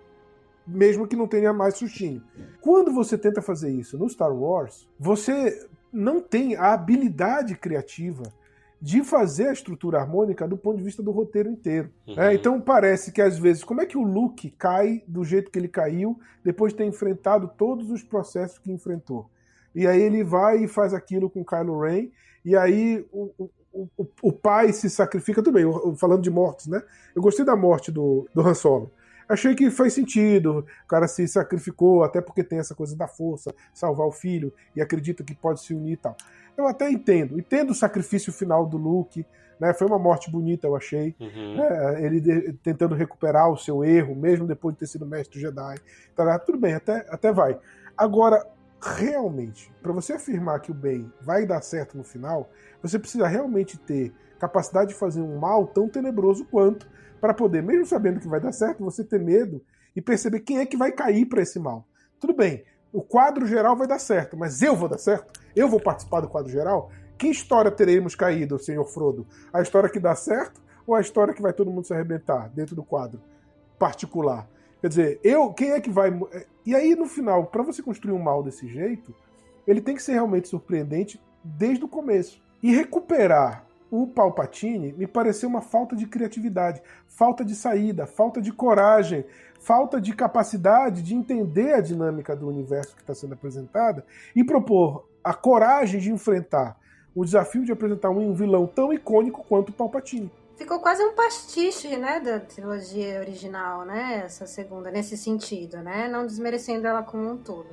Mas ficou um pastiche, né, Concordo. Justamente por essa questão de só brincar com o saudosismo, né? Subestimou a gente, né? Foi assim, pareceu fanfic.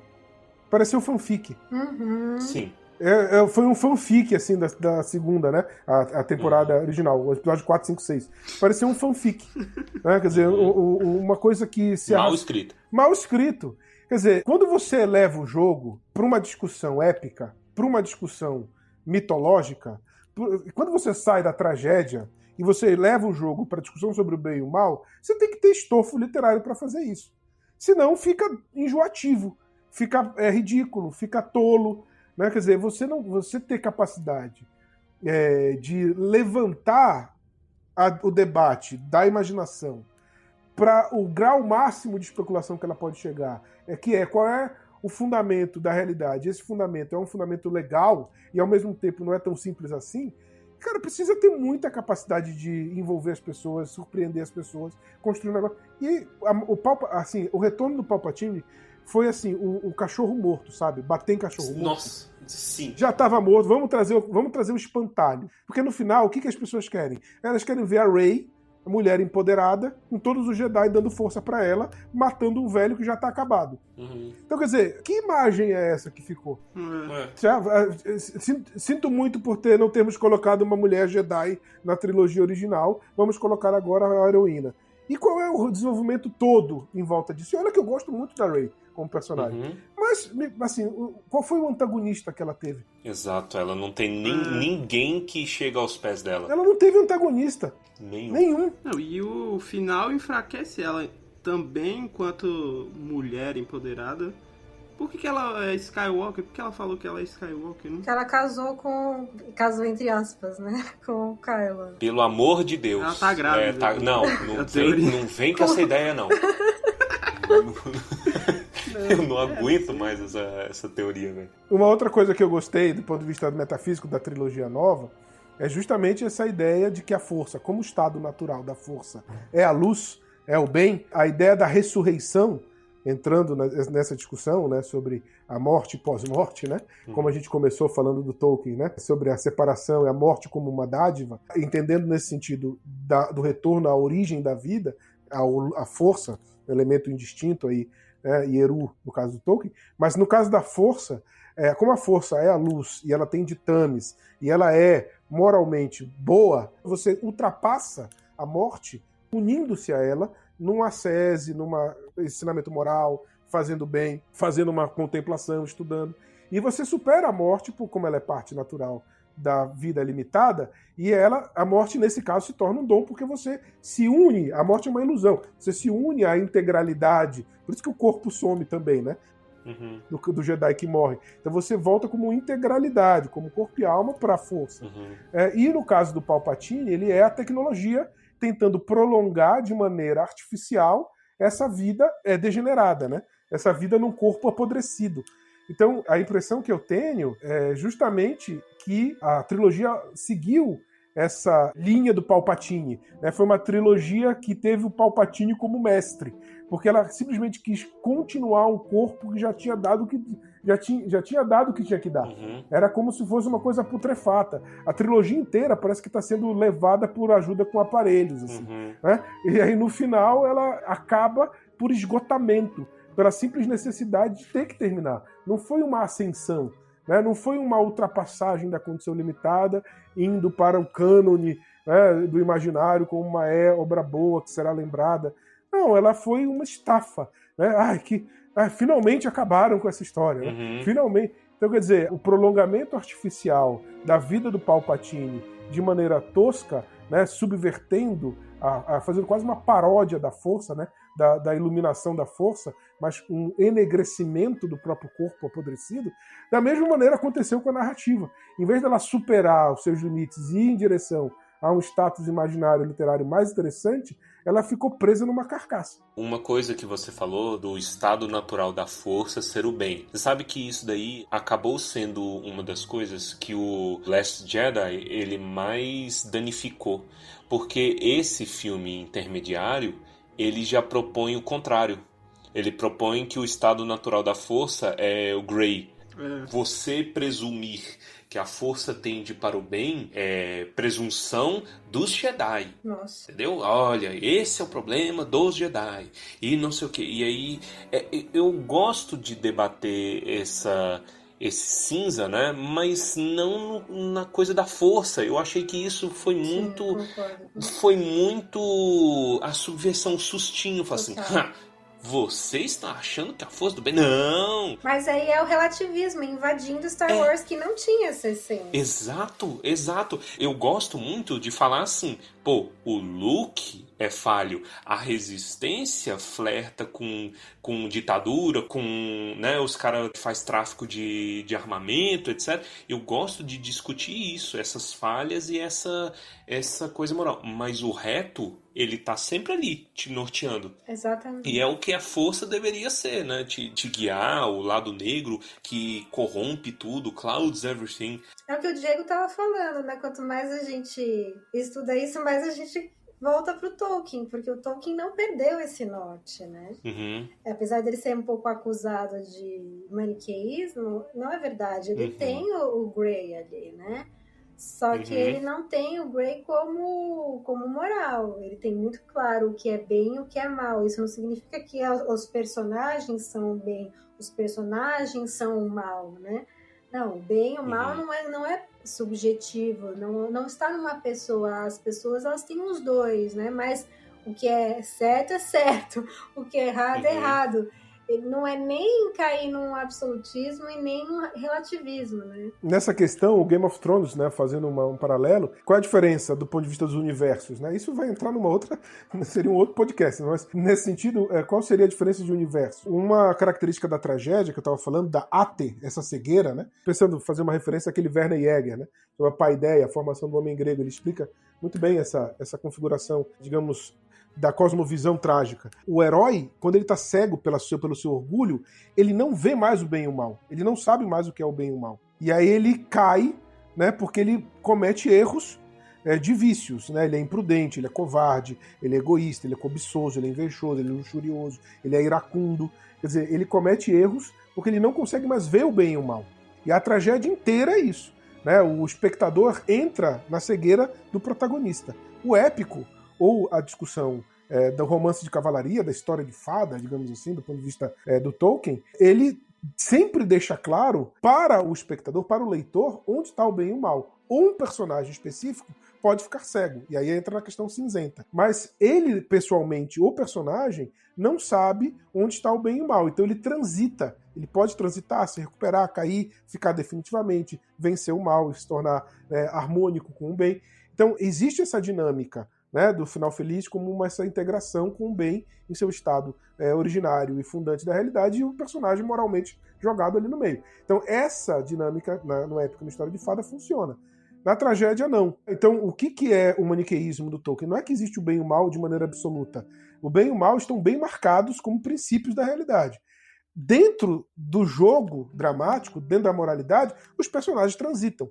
Não existe alguém plenamente bem e alguém plenamente mal, por natureza. Né? Essa transição. Isso é o maniqueísmo. Existe um Deus do bem e um Deus do mal. É um pouco a paródia que o Martin tenta fazer com o Deus da luz, o Hlor, e o Caminhante Branco.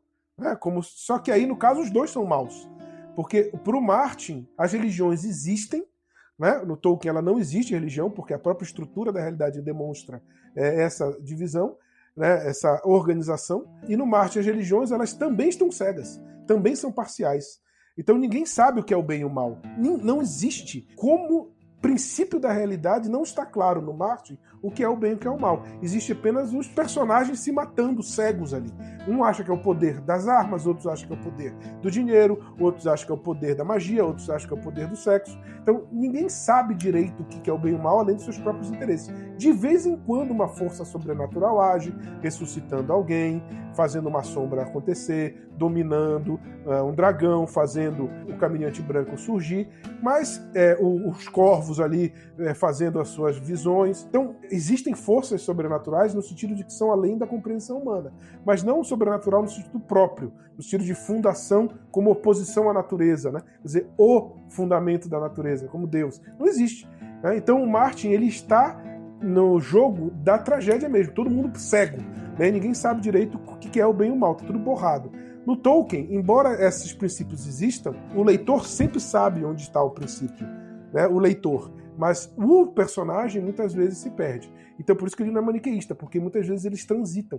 Quem é bom se corrompe para mal, quem é mal consegue fazer atos bons, quem é bom cai para ser mal, depois volta a ser bom. Quer dizer, você tem o jogo mesmo, né, do cinza, que é reflexo da nossa condição humana de compreensão, de limitação e tal. O Star Wars, ele erra nisso, né? O Star Wars, ele tenta manter... Ele tenta ir pro cinza, depois ele percebe que não vai dar certo, né? Tenta voltar pra estrutura do bem e do mal no sentido clássico, e aí confunde tudo, faz uma maçaroca, e aí surge o Palpatine todo apodrecido. Isso. E aí quem se lasca é a gente, que quer ver um filme bom e toma. Eu acho que são frutos dos tempos, né? Infelizmente. É de ganância. É o fruto do tempo que a gente vive, né?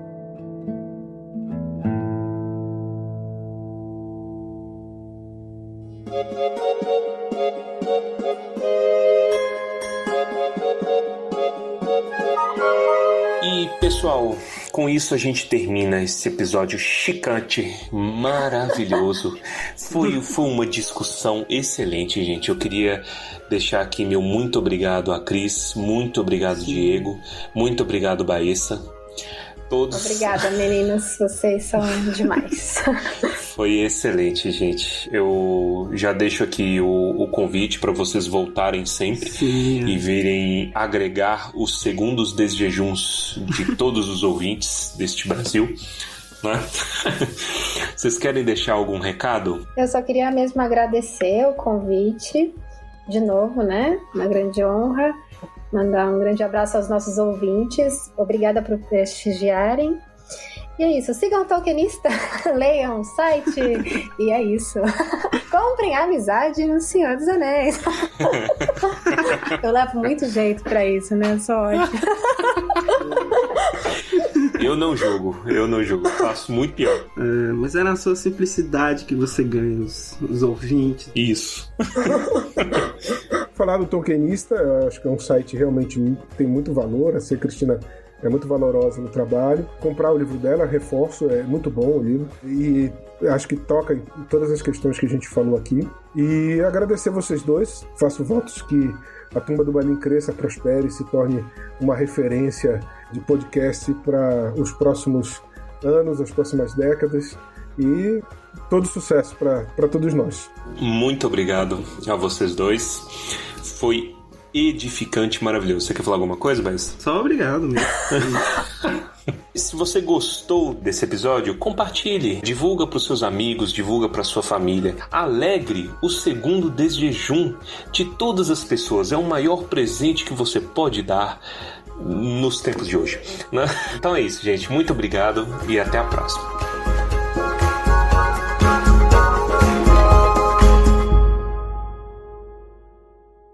É importante esse momento. Cadê o Torres, gente? Olha o sustinho aí, cadê o Torres? Olha o sustinho. Tá fazendo de propósito, tá rindo sozinho, desligou o microfone. Não faça isso conosco. Ele tá segurando o nariz dele, assim. Volta aqui, Torres. Torres!